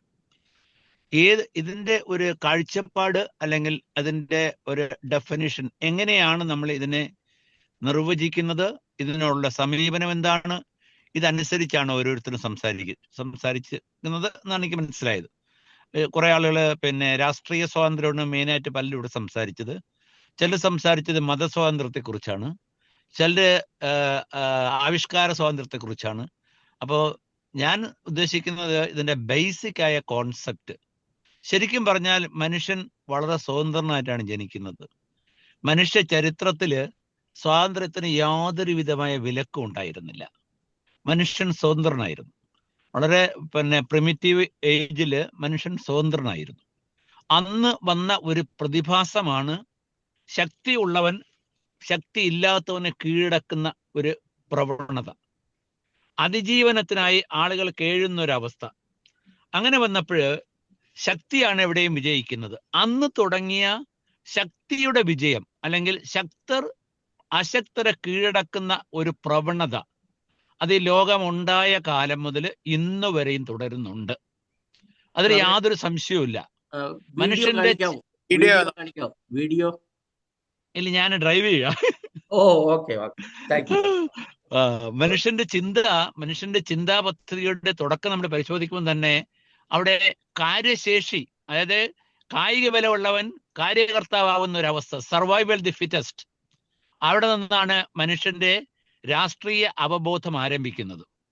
അവിടെ നമ്മൾ പരിശോധിക്കുമ്പോൾ ആ ശക്തിക്കുള്ള നിയന്ത്രണത്തിൽ നിന്നാണ് നമ്മൾ സ്വാതന്ത്ര്യത്തിന്റെ ചിന്ത തന്നെ ഉദിക്കുന്നത്. അത് വന്നത് റൂസോ പറയുന്നത് പോലെ സോഷ്യൽ കോൺട്രാക്ട് തിയറിയിൽ നിന്നോ വോൾട്ടയർ പറയുന്നത് പോലെ ആണ്. കാരണം അവരുടെയും കാലഘട്ടത്തിന് മുമ്പ് സോക്രട്ടീസ് ഏകാധിപത്യത്തിനെതിരായി സംസാരിച്ചു. എന്തായിരുന്നു അദ്ദേഹത്തിന്റെ അവസ്ഥ എന്ന് ഞാനിപ്പോൾ പറയേണ്ട കാര്യമില്ല. അദ്ദേഹം എങ്ങനെയാണ് അദ്ദേഹത്തിന്റെ അന്ത്യനാളുകൾ കഴിഞ്ഞതെന്ന് നമുക്കൊക്കെ അറിയാം. അപ്പോൾ സോക്രട്ടീസ്, പിന്നെ അദ്ദേഹത്തിന്റെ ശിഷ്യൻ പ്ലേറ്റോ, അതൊക്കെ നമുക്കറിയാം. അരിസ്റ്റോട്ടിൽ, അതെല്ലാം കഴിഞ്ഞിട്ടാണ് നമ്മൾ കുറെ കൂടെ ആധുനികമായി എത്തുമ്പോൾ റൂസോയുടെ തിയറി, സോഷ്യൽ കോൺട്രാക്ട് തിയറി എന്ന് പറയുമ്പോൾ നമ്മൾ തന്നെ ഉണ്ടാക്കിയ ഒരു സമന്വയമായ തിയറിയാണ്. സമൂഹത്തിൽ ഒരു സമന്വയം സൃഷ്ടിക്കുന്നതിന് വേണ്ടി നമ്മൾ അന്നുണ്ടായിരുന്ന സ്വാതന്ത്ര്യത്തിന് നിബന്ധന ഏർപ്പെടുത്തി. അവിടെ നിന്നാണ് രാഷ്ട്രീയം തുടങ്ങുന്നത്. പോളിസ് എന്ന ഫ്രഞ്ച് ലാറ്റിൻ വാക്കും പൊളിറ്റിക്സ് എന്ന പദവും പൊളിറ്റിക്കൽ സയൻസും പൊളിറ്റിക്കൽ എവല്യൂഷനും ആരംഭിക്കുന്നത് അവിടെ നിന്നാണ്. അപ്പോൾ അന്ന് വരെ ശക്തിയുള്ളവൻ അല്ലാത്തവനെയൊക്കെ, ശക്തിയുള്ള 5-10 ആളുകൾ 10, 50, 100 ആളുകളെ അടിച്ചു കൊല്ലുന്ന ഒരവസ്ഥ മാറ്റിയിട്ട് എല്ലാവർക്കും സ്വീകാര്യമായ ചില പൊതു തത്വങ്ങൾ ഉണ്ടാക്കിയെടുത്ത്, അതാണ് കോൺട്രാക്ട്. ആ കോൺട്രാക്റ്റിലാണ് സമൂഹം ഉണ്ടായത്, സൊസൈറ്റി ഉണ്ടായത്. ആ സൊസൈറ്റി വളർന്നിട്ടാണ് അതൊരു വില്ലേജ് ആയിട്ടോ ഒരു വലിയ ജില്ലയായിട്ടോ അല്ലെങ്കിൽ രാജ്യമായിട്ട് അവസാനം വളർന്നത്. ഇപ്പം UN വരെ എത്തി നിൽക്കുന്നത് ആ സോഷ്യൽ കോൺട്രാക്റ്റിന്റെ അടിസ്ഥാനത്തിലാണ്. അപ്പൊ നമ്മുടെ സ്വാതന്ത്ര്യം പരിമിതപ്പെടുന്നത് ആ കോൺട്രാക്റ്റിലാണ് ആദ്യം. അതാണ് തിയററ്റിക്കലി ഈ വിഷയത്തിനോടുള്ള എൻ്റെ സമീപനം. അത് കഴിഞ്ഞ് ഓരോന്നിലും നമുക്ക് അനിഷ്ടങ്ങളെ നിയന്ത്രണത്തിന് വിധേയമാക്കിയാൽ മാത്രമേ ഒരു സമൂഹത്തിന് സ്മൂത്തായിട്ട് മുന്നോട്ട് പോകാൻ കഴിയുള്ളൂ. അപ്പോൾ സാമൂഹ്യമായ ഒരു സ്വാതന്ത്ര്യം നിലനിൽക്കണമെങ്കിൽ വ്യക്തി സ്വാതന്ത്ര്യത്തിന് പരിമിതികൾ ഉണ്ടാകണം. വ്യക്തി സ്വാതന്ത്ര്യത്തിനും ഒരു സമൂഹത്തിന് സ്വാതന്ത്ര്യത്തിനും പരിമിതമുണ്ടെങ്കിലേ ഒരു രാഷ്ട്ര സങ്കല്പത്തിന് മുന്നോട്ട് പോകാൻ കഴിയുള്ളൂ. ഇപ്പൊ പലരും നമ്മുടെ രാജ്യത്തെ കാര്യത്തെ കുറിച്ചൊക്കെ സംസാരിച്ചു. ഞാനതൊന്നും പോകുന്നത് വളരെ വളരെ വിശാലമായ വിഷയം അതിലോട്ടൊന്നും പോകുന്നില്ല. അപ്പൊ ഒരു രാഷ്ട്രത്തിനകത്ത് ജീവിക്കുന്ന ആളുകൾക്ക് രാഷ്ട്രത്തിന്റെ നിയമാവലി അനുസരിക്കുന്നതിനപ്പുറത്ത് സ്വാതന്ത്ര്യം പോയാൽ രാഷ്ട്രസങ്കല്പം പോയി. രാഷ്ട്രസങ്കല്പം പോയാൽ രാഷ്ട്രമുണ്ടെങ്കിലല്ലേ അവിടെ രാഷ്ട്രീയം പറയാനും വ്യക്തികൾക്ക് നിൽക്കാനും പറ്റുള്ളൂ. രാഷ്ട്രമില്ലാത്തത് എന്ത് വ്യക്തി? അപ്പൊ അങ്ങനെ ഇത് വളരെ വളരെ വളരെ കണക്റ്റഡ് ആയിട്ടുള്ള ഒത്തിരി സുദീർഘമായൊരു വിഷയമാണ്. ഞാൻ ഒരുപാട് സമയം ഇതിലൊന്നും എടുക്കുന്നില്ല. അപ്പൊ എനിക്ക് പറയാനുള്ളത്, നമ്മൾ ഓരോരുത്തരെയും സമീപനമാണ് ഇവിടെ പ്രശ്നം. നിയന്ത്രിതമായ സ്വാതന്ത്ര്യമാണ് ആധുനിക കാലത്ത് നമ്മൾ കാണുന്നത്. നിയന്ത്രണമില്ലാതെ തോന്നുന്നത് എഴുതാൻ കഴിയില്ല, തോന്നുന്നത് പറയാൻ കഴിയില്ല. അങ്ങനെ കഴിഞ്ഞാൽ നമ്മുടെ സോഷ്യൽ ഹാർമണി എന്നൊരു സാധനമുണ്ട്, സോഷ്യൽ ഫാബ്രിക്കേഷൻ എന്നൊരു സാധനമുണ്ട്.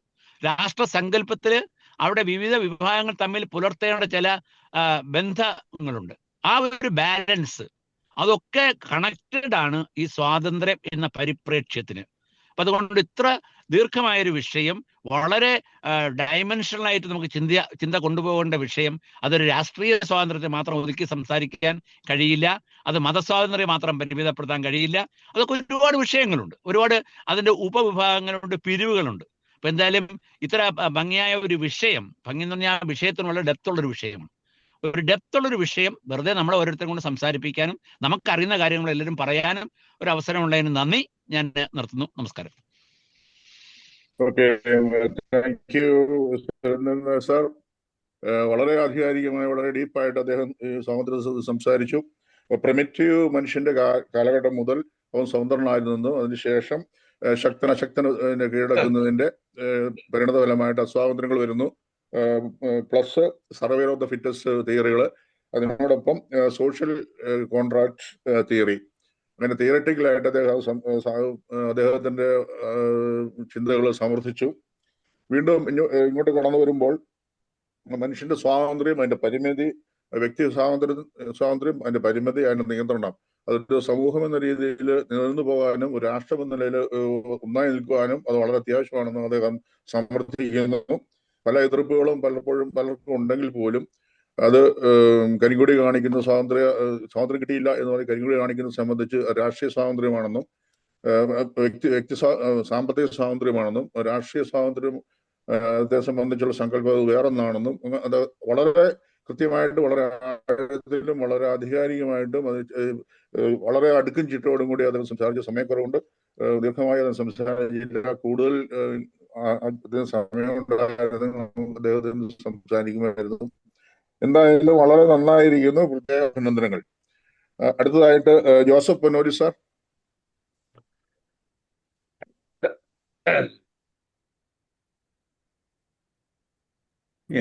എല്ലാവർക്കും നമസ്കാരം. എല്ലാവരെയും കാണുന്നതിൽ വളരെ സന്തോഷം, പ്രത്യേകിച്ച് ശ്രീ മണ്ണിക്കരോട്ട് സാറിന്. ഇന്ന് നമ്മൾ അനുഭവിക്കുന്ന സ്വാതന്ത്ര്യം, അതിന് നമ്മൾ പലരോടും കടപ്പെട്ടിരിക്കുന്നു. സ്വാതന്ത്ര്യത്തിന് വേണ്ടി പോരാടിയവർ, സ്വയം ജീവൻ ബലിയർപ്പിച്ചവർ, the known and unknown soldiers and freedom fighters. ആ പ്രമേയമാണ് ശ്രീ ജോർജ് പുത്തൻകുരിശ് അവതരിപ്പിച്ചത്. വളരെ ഹൃദ്യമായ കവിതയും ആലാപനവും നമ്മളെ ഈ വിഷയത്തെപ്പറ്റി ചിന്തിപ്പിക്കാൻ നമുക്ക് പ്രചോദനം തന്നു.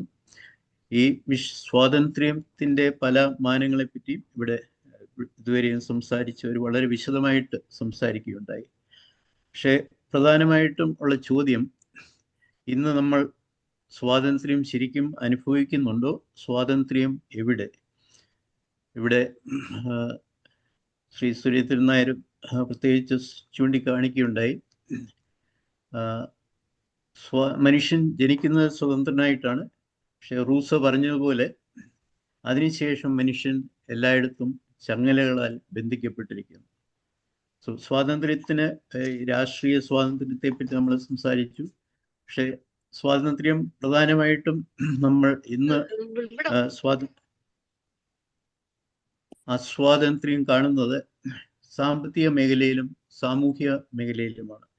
ഇന്നും ലോകത്തിൽ പലയിടത്തും ദാരിദ്ര്യം അനുഭവിക്കുന്ന മില്യൺസ് ഓഫ് ആൾക്കാരുണ്ട്. പ്രത്യേകിച്ച് ആഫ്രിക്കയിലും സൗത്ത് അമേരിക്കയിലും വെനസ്വേല എന്ന രാജ്യത്ത് ഏകദേശം 60% ആൾക്കാർ ഇപ്പോഴും എക്സ്ട്രീം പോവർട്ടിയിലാണ്. അവിടെ ഒരു ക്രൈസിസ് തന്നെ നടക്കുകയാണ്. ഇന്ത്യയിൽ പോവർട്ടി ലെവൽ വളരെയധികം കുറഞ്ഞു. ഇപ്പോൾ ഏകദേശം 6% ഇന്ത്യയിലെ പോവർട്ടി എന്ന് പറയുന്നത്. എന്നാലും എല്ലായിടത്തും അമേരിക്കയിൽ പോലും ആൾക്കാർ 10-60 മില്യൺ ആൾക്കാർ ഇപ്പോഴും ദാരിദ്ര്യം അനുഭവിക്കുന്നുണ്ട്. അപ്പം പോവർട്ടി, രോഗങ്ങൾ, അടിമത്വം ഇവയെല്ലാം നമ്മൾ മാറ്റാതെ ശരിക്കും നമുക്ക് സ്വാതന്ത്ര്യം അനുഭവിക്കുവാൻ സാധിക്കില്ല എന്നുള്ള ഒരു വസ്തുതയാണ് നമ്മൾ അംഗീകരിക്കേണ്ടത്.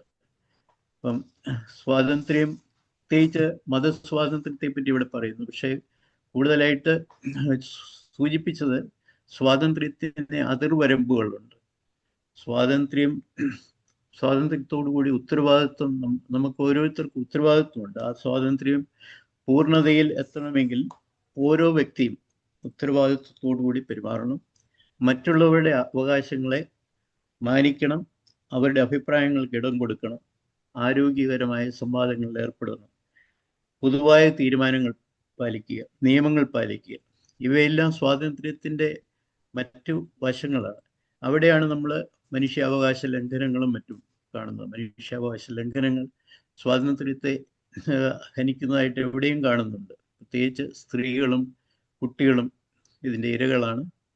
പലതരത്തിലുള്ള വിവേചനങ്ങൾ, സാമൂഹ്യ വിവേചനങ്ങൾ ഇന്നും ഇന്ത്യയിലും അമേരിക്കയിലും റഷ്യയിൽ വിവേചനം ഉണ്ട്. ദളിതർ, സാമ്പത്തികമായും സാമൂഹികമായും പിന്നോക്കം നിൽക്കുന്നവർ, പലതരത്തിലുള്ള വിവേചനങ്ങളും അവരനുഭവിക്കുന്നു. മതത്തിൻ്റെയും വിശ്വാസ സംഹിതയുടെയും പേരിൽ നടക്കുന്ന വിവേചനം, ആക്രമണം, ഇവയെല്ലാം മനുഷ്യാവകാശ ലംഘനങ്ങളുടെ പട്ടികയിൽപ്പെടുന്നു. അവിടെ പ്രത്യേകിച്ച് നമ്മൾ ചിന്തിക്കേണ്ടത് മാനസിക സമ്മർദ്ദം വഴി മാത്രമേ തിരഞ്ഞെടുക്കപ്പെടുന്നവരെ സ്വേച്ഛാധിപതികൾ ആക്കുന്നതിൽ നിന്നും തടയുവാൻ നമുക്ക് സാധിക്കും. ഭൗതിക അഭിവൃദ്ധിയിൽ ശ്വാസം മുട്ടി സ്വാതന്ത്ര്യം മരിക്കാതിരിക്കണമെങ്കിൽ തുടർച്ചയായ ബഹളം അല്ലെങ്കിൽ ജാഗ്രത, ഉണർവ് കൂടിയേ തീരും. ഇവിടെയാണ് എഴുത്തുകാരുടെയും മാധ്യമങ്ങളുടെയും ധർമ്മവും കടമയും. Thank you. Okay, thank you Punal sir. നമ്മൾ വിഷയം അവതാരകന്റെ tomb of the unknown soldiers എന്നതിൽ നിന്ന് സംസാരിച്ചു വിട്ടു പോയിരുന്നു. പക്ഷെ അദ്ദേഹം പ്രത്യേകത ഓർമ്മിപ്പിച്ചു. തീർച്ചയായിട്ടും അത് പ്രധാനപ്പെട്ട കാര്യമാണ്. മരണമടഞ്ഞ ആ ഒരു സോൾജിയേഴ്സ് അല്ലെങ്കിൽ ലോകം മുഴുവൻ ഇങ്ങനെയുള്ള സ്വാതന്ത്ര്യത്തിനോട് സമരം ചെയ്ത് മരണമടഞ്ഞവരെ സംബന്ധിച്ചുള്ള ഒരു ഓർമ്മ. അതോടൊപ്പം അദ്ദേഹം ഈ സാമ്പത്തിക സ്വാതന്ത്ര്യത്തെ കുറിച്ചും ദാരിദ്ര്യത്തെക്കുറിച്ചും ഭൂമി മുഴുവൻ ആഫ്രിക്കയിലും വെനസ്വേലയിലും മറ്റു പല ഭൂമിയുടെ പല ഭാഗങ്ങളിലും അതികഠിനമായ ദാരിദ്ര്യം അനുഭവിക്കുന്നതിനെ കുറിച്ചും സ്ത്രീകളുടെ കഷ്ടപ്പാടിനെ കുറിച്ചൊക്കെ വളരെ കൃത്യമായിട്ട് സൂചന പറഞ്ഞു പോയി. സാമ്പത്തിക സ്വാതന്ത്ര്യം എന്നുള്ളത് അപ്പോൾ പലപ്പോഴും നമ്മൾ ചോദ്യം ചോദിക്കാറുണ്ട്, സ്വാതന്ത്ര്യം എന്നുള്ള വിശപ്പ് മാറണോ സ്വാതന്ത്ര്യം വേണോ എന്നുള്ള ചോദിക്കുമ്പോൾ വിശപ്പ് മാറണമെന്ന് നമ്മൾ ആദ്യം സംസാരിക്കും. അത് ഒരു സത്യമാണ്. അതോടൊപ്പം നിരന്തരമായ കരുതലും വിജിലൻസും വേണമെന്നുള്ളത് തന്നെയാണ്. ഏകാധിപത്യ സ്വഭാവമുള്ള ഭരണകൂടങ്ങളെ നിയന്ത്രിക്കുവാനും ഭരണാധികാരികളെ നിയന്ത്രിക്കുവാനും വേണ്ടത് എന്നുള്ളതിന്റെ സൂചന. അതിന് വേണ്ടത് എഴുത്തുകാരും സാഹിത്യകാരന്മാരും മറ്റെഴുത്തുകാരും പത്രങ്ങളും മാസ് മീഡിയയും വളരെ കരുതലോടെ ഇരിക്കണമെന്നുള്ള അദ്ദേഹത്തിന്റെ നിർദ്ദേശം വളരെ ശ്ലാഘനീയമാണ്. പ്രത്യേക അഭിനന്ദനങ്ങൾ. അടുത്തതായിട്ട് Thachar sir, Joseph Thachara.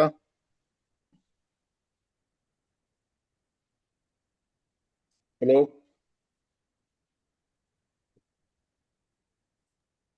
Hello, കേക്കാം.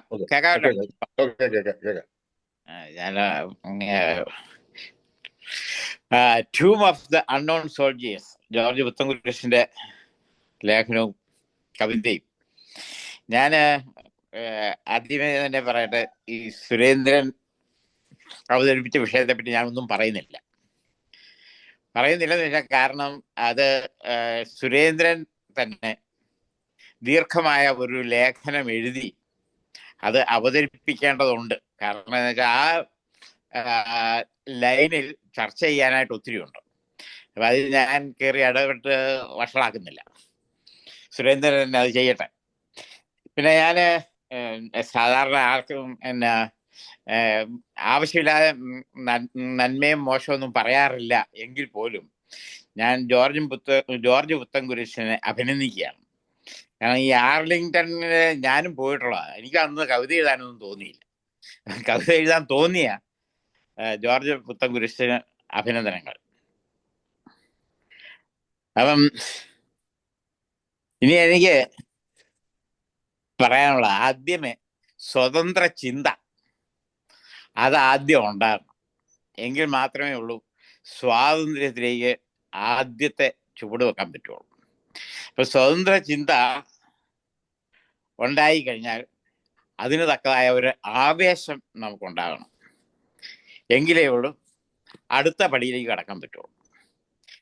പിന്നെ ഈ നമ്മൾ എപ്പോഴും ശ്രദ്ധിക്കേണ്ട വിഷയമാണ്, അല്ലെങ്കിൽ അറിഞ്ഞിരിക്കേണ്ട വിഷയമാണ്, ഈ സ്വാതന്ത്ര്യം എന്ന് പറയുന്നത് അത്ര സുഖകരമായ ഒരു സംഭവമല്ല.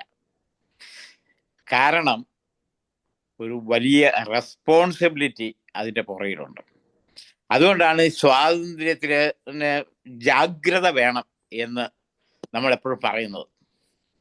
അപ്പം ജാഗ്രതയോടുകൂടി നമ്മൾ നിന്നില്ലെന്നുണ്ടെങ്കിൽ നമ്മുടെ സ്വാതന്ത്ര്യം ആരെങ്കിലും അടിച്ചോണ്ട് പോകും. അതുപോലെ ഇമ്പോർട്ടൻ്റ് ആണ് ഈ സ്വാതന്ത്ര്യത്തിൻ്റെ കാര്യത്തിൽ ജാഗ്രത. പിന്നെ ഈ നമ്മൾ ഒത്തിരി കാര്യങ്ങൾ ചെയ്തു. നമുക്ക് സ്വാതന്ത്ര്യം കിട്ടാൻ വേണ്ടി ഒത്തിരി ഫൈറ്റ് ചെയ്തു. ഈ ഫൈറ്റെല്ലാം ചെയ്ത് കഴിഞ്ഞ് ഒരു ഇന്ത്യയെ സംബന്ധിച്ചോളം ഭരണഘടന ഉണ്ടാക്കി കഴിഞ്ഞ് അന്നേരം തന്നെ ഒരു വാണിങ് ഭരണഘടന അധ്യക്ഷൻ തന്നായിരുന്നു. നമ്മൾ സൂക്ഷിക്കണം, ഇത് ചിലരുടെയൊക്കെ കൈ ചെന്ന് പെട്ട് കഴിഞ്ഞാൽ അത് പെശകാവുമെന്ന്. അത് ഇപ്പം ഏതാണ്ടൊക്കെ സംഭവിച്ചു തുടങ്ങിയിരിക്കുക, അല്ലെങ്കിൽ അതിൻ്റെ അങ്ങേ അറ്റത്തെത്തിയെന്ന് എനിക്ക് തോന്നുന്നു. കാരണം ഇപ്പം തന്നെ ഈ ഇലക്ഷൻ കമ്മീഷനെ പറ്റിയൊക്കെ നമ്മൾ വാർത്തകളിൽ കാണുന്നുണ്ടല്ലോ. പിന്നെ നമ്മൾ ഈ വർണ്ണവിവേചനം അത് മാറ്റാനായിട്ട് ഇച്ചിരി കൂടുതൽ സമയം പിടിക്കും. കാരണം വെച്ചാൽ മിക്കവാറും വീടുകളിൽ പോലും വർണ്ണവിവേചനമുണ്ട്. അപ്പം അത് നമ്മളെ വീട്ടിൽ നിന്ന് ആദ്യമേ നമ്മൾ പരിശീലിച്ചിട്ടാണ് നമ്മൾ പുറത്തോട്ട് വരുന്നത്. അപ്പം ആ വർണ്ണവിവേചനം അതങ്ങനെ അടിത്തട്ടിൽ അടിഞ്ഞുകൂടി കിടക്കുന്നതാണ്. അത് മാറണമെന്നുണ്ടെങ്കിൽ കുറച്ച് സമയം പിടിക്കും. അതുകൊണ്ട് വർണ്ണവിവേചനത്തെ പറ്റി നമ്മൾ പരിഗണിക്കേണ്ടെന്നല്ല, പക്ഷെ അതിന് ഇച്ചിരി സമയം പിടിക്കും എന്നുള്ള കാര്യം നമ്മൾ അറിഞ്ഞിരിക്കണം. പിന്നെ ഇപ്പം നമ്മുടെ പ്രസിഡന്റ് ഇപ്പം ലേലം വിളിച്ചുകൊണ്ടിരിക്കുകയാണല്ലോ, താരിഫ് 20%, 30%, 40% എന്നൊക്കെ പറഞ്ഞു. ഈ പറഞ്ഞ ഈ താരിഫൊക്കെ ഈടാക്കുമ്പോഴത്തേക്ക് ശരിക്കും പറഞ്ഞാൽ നമ്മളെ തന്നെ നെഞ്ച് കുത്തുകയോ ചെയ്യുന്നെന്നുള്ളത് എന്ന് മനസ്സിലാക്കുമെന്ന് എനിക്കറിയാൻ മേല. അത് ഒന്നുകിൽ അനുഭവിച്ചറിയണം, അല്ലെങ്കിൽ ചർച്ച ചെയ്ത് മനസ്സിലാക്കി എന്തെങ്കിലും ചെയ്യണം. അത് ഒക്കെ എങ്ങനെയൊക്കെ ശരിയാകും എന്നുള്ള പ്രതീക്ഷയിലാണ് ഈ സ്റ്റോക്ക് മാർക്കറ്റും ഒക്കെ ഇപ്പം ഇരിക്കുന്നത്. എനിക്കറിയാൻ മേല ശരിയാവുകയില്ല ഒന്ന്, അതൊക്കെ കണ്ടറിയണം. പിന്നെ നമുക്ക് നമ്മുടെ ഈ റൈറ്റേഴ്സ് ഫോറത്തിൽ പോലും ചെയ്യാവുന്ന ഒരു കാര്യമുണ്ട്, നമ്മൾ ഈ സർ വിളി നിർത്തുക എന്നുള്ളത്. കാരണം സർ എന്ന് വിളിക്കുന്നത് തന്നെ ഈ മേല് കീഴ് സംസ്കാരമാണ്. ആ മേല് കീഴ് സംസ്കാരത്തിൽ നിന്നുള്ള മോചനത്തിനെയാണ് നമ്മൾ ജനാധിപത്യം എന്ന് വിളിക്കുന്നത്. ആ ജനാധിപത്യത്തിൽ നമ്മൾ ആദ്യം എത്തിച്ചേർന്നാലേ ഉള്ളൂ നമുക്ക് ജനാധിപത്യത്തെ പറ്റി കവിത എഴുതാനോ ഒക്കെ ഉള്ള ഒരു ത്രാണി ഉണ്ടാവുള്ളൂ. ഇത്രയും കാര്യങ്ങളൊക്കെയാണ് എനിക്കിപ്പോൾ പറയാനുള്ളത്. Thank you. Okay, thank you തജാവ സർ. അദ്ദേഹം ഈ ടൂം ഓഫ് ദ അൺനോൺ അവിടെ സന്ദർശിക്കുകയും അവിടുത്തെ സോൾജേഴ്സിനെ നമിക്കുകയും ചെയ്തു എന്നുള്ള ഒരു സന്തോഷം, പ്രത്യേക അഭിനന്ദനം അർഹിക്കുന്നു. സന്ദർശിക്കാൻ പലർക്കും സാധിക്കട്ടെ. അതോടൊപ്പം സ്വാതന്ത്ര്യത്തിന് പിന്നിൽ പതിയിരിക്കുന്ന ഒരു അപകടത്തെ സംബന്ധിച്ചും കരുതലിനെ സംബന്ധിച്ച് പറയുന്നുണ്ട്. നിലയ്ക്ക് സ്വാതന്ത്ര്യം അനുഭവിക്കുമ്പോൾ തന്നെ ആ സ്വാതന്ത്ര്യത്തിന് വേണ്ടി വില കൊടുക്കേണ്ടി വരുന്നത് പലപ്പോഴും പല സംഗതികളും ഉണ്ട് എന്നുള്ള സൂചന അദ്ദേഹം പറയുന്നുണ്ട്. പിന്നീട് പല വിധത്തില് നമ്മുടെ രാജ്യത്തെ ഇന്ത്യയിലെ ഉള്ള സ്വാതന്ത്ര്യങ്ങളെ അതുപോലെ ഭരണഘടനയെ സംബന്ധിച്ച് അതിന്റെ പിന്നെ കാര്യപ്രാപ്തി ഇല്ലാത്തവരിൽ എത്തിച്ചേർന്ന അപകടമുണ്ട് എന്നുള്ള അതെ. അതോടൊപ്പം മതപരമായ ചില കരുതലുകൾ, അങ്ങനെ ഒത്തിരി കാര്യങ്ങൾ സുരേന്ദ്ര സാറിന് പറഞ്ഞ കാര്യങ്ങളെ സംബന്ധിച്ചുള്ള അദ്ദേഹത്തിന് സന്ദേഹവും അതൊരു കൂടുതൽ ചർച്ചയ്ക്ക് വെക്കണമെന്നുള്ള ഒരു ആഗ്രഹവും പ്രകടിപ്പിക്കുന്നുണ്ട്. പ്രത്യേക അഭിനന്ദനങ്ങൾ. Thank you. അടുത്തതായി ഫിലിപ്പ് കലണ്ട സാർ. Okay, Philip sir. എല്ലാവർക്കും നമസ്കാരം. കേൾക്കാമല്ലോ? കേൾക്കാം. ഞാനിവിടെ അവസാനത്തെ ആളാണെന്ന് തോന്നുന്നു. ഞാൻ വളരെ ശ്രദ്ധയോടുകൂടി എല്ലാവരുടെയും അഭിപ്രായങ്ങൾ കേട്ടുകൊണ്ടിരിക്കുകയായിരുന്നു. കെ.സി. ജോർജ് സാറും സുരേന്ദ്രൻ സാറും പറഞ്ഞ ചില പോയിന്റുകൾ ഞാൻ ആദ്യമേ കുറിച്ച് വെച്ചിരുന്നു. അവ ഞാൻ ഒഴിവാക്കുകയാണ്, കാരണം റെപ്പറ്റേഷൻ വേണ്ട, സമയം ഒരുപാടായില്ല. ഇവിടെ എനിക്ക് പറയാനുള്ള ഒരു കാര്യം, നമ്മുടെ പ്രിയപ്പെട്ടവരാരോ വേർപെട്ട ഒരു മരണാന്തരീക്ഷം ശ്രീ ജോർജ് പുത്തൻകുരിശിന്റെ കവിതയിലൂടെ നമുക്ക് ലഭിച്ചു. ശോകമുഖമായ അന്തരീക്ഷമാണ് എനിക്ക് തോന്നിയത്. അത്രയ്ക്ക് മനോഹരമായിരുന്നു, അത്രയ്ക്ക് ഹൃദയസ്പർശിയായിരുന്നു അവതരണവും പാട്ടും, അതുപോലെ തന്നെ അതിനെക്കുറിച്ചുള്ള വിവരണങ്ങളും പ്രസംഗവും വളരെ ഹൃദയസ്പർശമായിട്ട് തോന്നി. സ്വാതന്ത്ര്യത്തെക്കുറിച്ചുള്ള അനുഭവത്തെക്കാൾ കൂടുതൽ ആ കവിതയോടുള്ള സ്നേഹം കൊണ്ട് ഞാൻ മറ്റു കാര്യങ്ങളൊക്കെ ആദ്യം മറന്നത്. അതിന് ഒരു വലിയ നന്ദി, ബിഗ് സല്യൂട്ട്. നമ്മളൊക്കെ ജനിച്ചു വളർന്നത് സ്വാതന്ത്ര്യത്തിൻ്റെ ശുദ്ധവായു ശ്വസിച്ചുകൊണ്ടാണ് ജീവിതം തുടങ്ങിയത്. പ്രിയപ്പെട്ട മണിക്കരോട്ട് സാറ് വളരെ വ്യക്തമായിട്ടൊന്ന് സംസാരിച്ചു, എല്ലാവർക്കും ഭംഗിയായിട്ട് കേൾക്കാൻ സാധിച്ചു. സാറിൻ്റെ ആരോഗ്യം വർദ്ധിച്ചു വരട്ടെ എന്ന് ഞാൻ പ്രാർത്ഥിക്കുന്നു. സ്വാതന്ത്ര്യമില്ലാത്ത രാജ്യങ്ങളും മനുഷ്യരും അനുഭവിക്കുന്ന ദുരനുഭവങ്ങൾ കണ്ടും കേട്ടും അനുഭവിച്ചും കൊണ്ടാണ് നാം പലപ്പോഴും നേരെ പുലർത്തുന്നത്. നമ്മളോട് കൂടെയുള്ളവരും വന്നു പറഞ്ഞവരും പത്രവാർത്തയിലൂടെ കേൾക്കുന്നവരും ഒക്കെ ആയിട്ട് അതിൻ്റെ ഒരു ദുഷിച്ച വലയത്തിലാണ് ലോകത്തിലെ മിക്ക രാജ്യങ്ങളും. ഈ ഡെമോക്രസിക്ക് വലിയൊരു ദോഷമുണ്ട്. എന്താണെന്നറിയാമോ?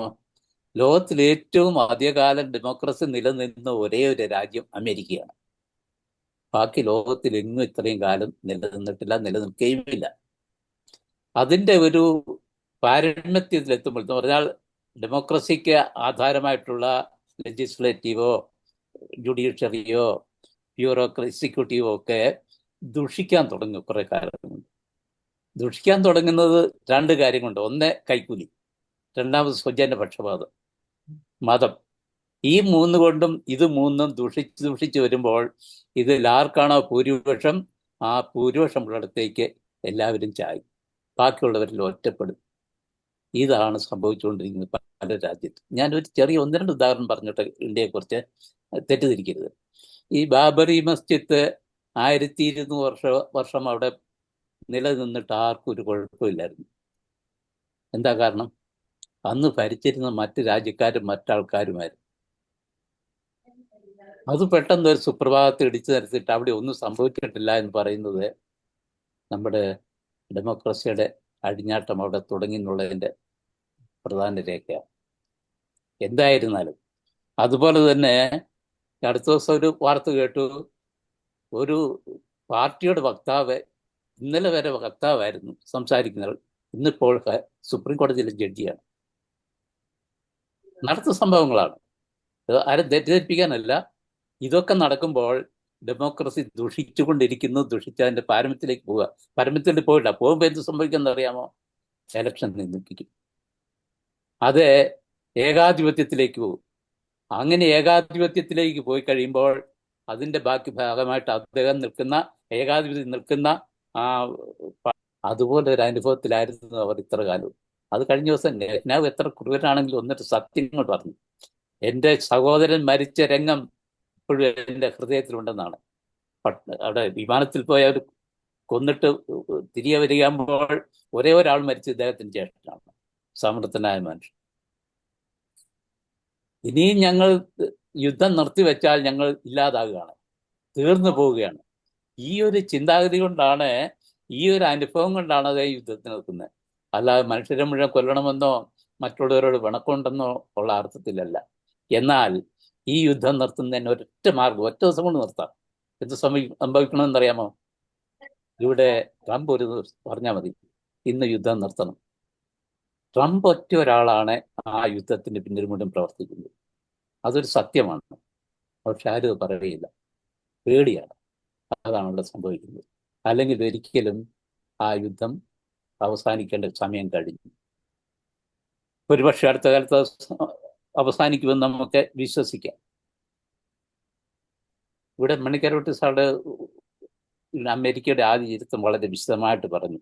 അതിലെ മരിച്ചവരുടെ എണ്ണം 68,000 ഒക്കെ ഓരോ കണക്ക് പറഞ്ഞു.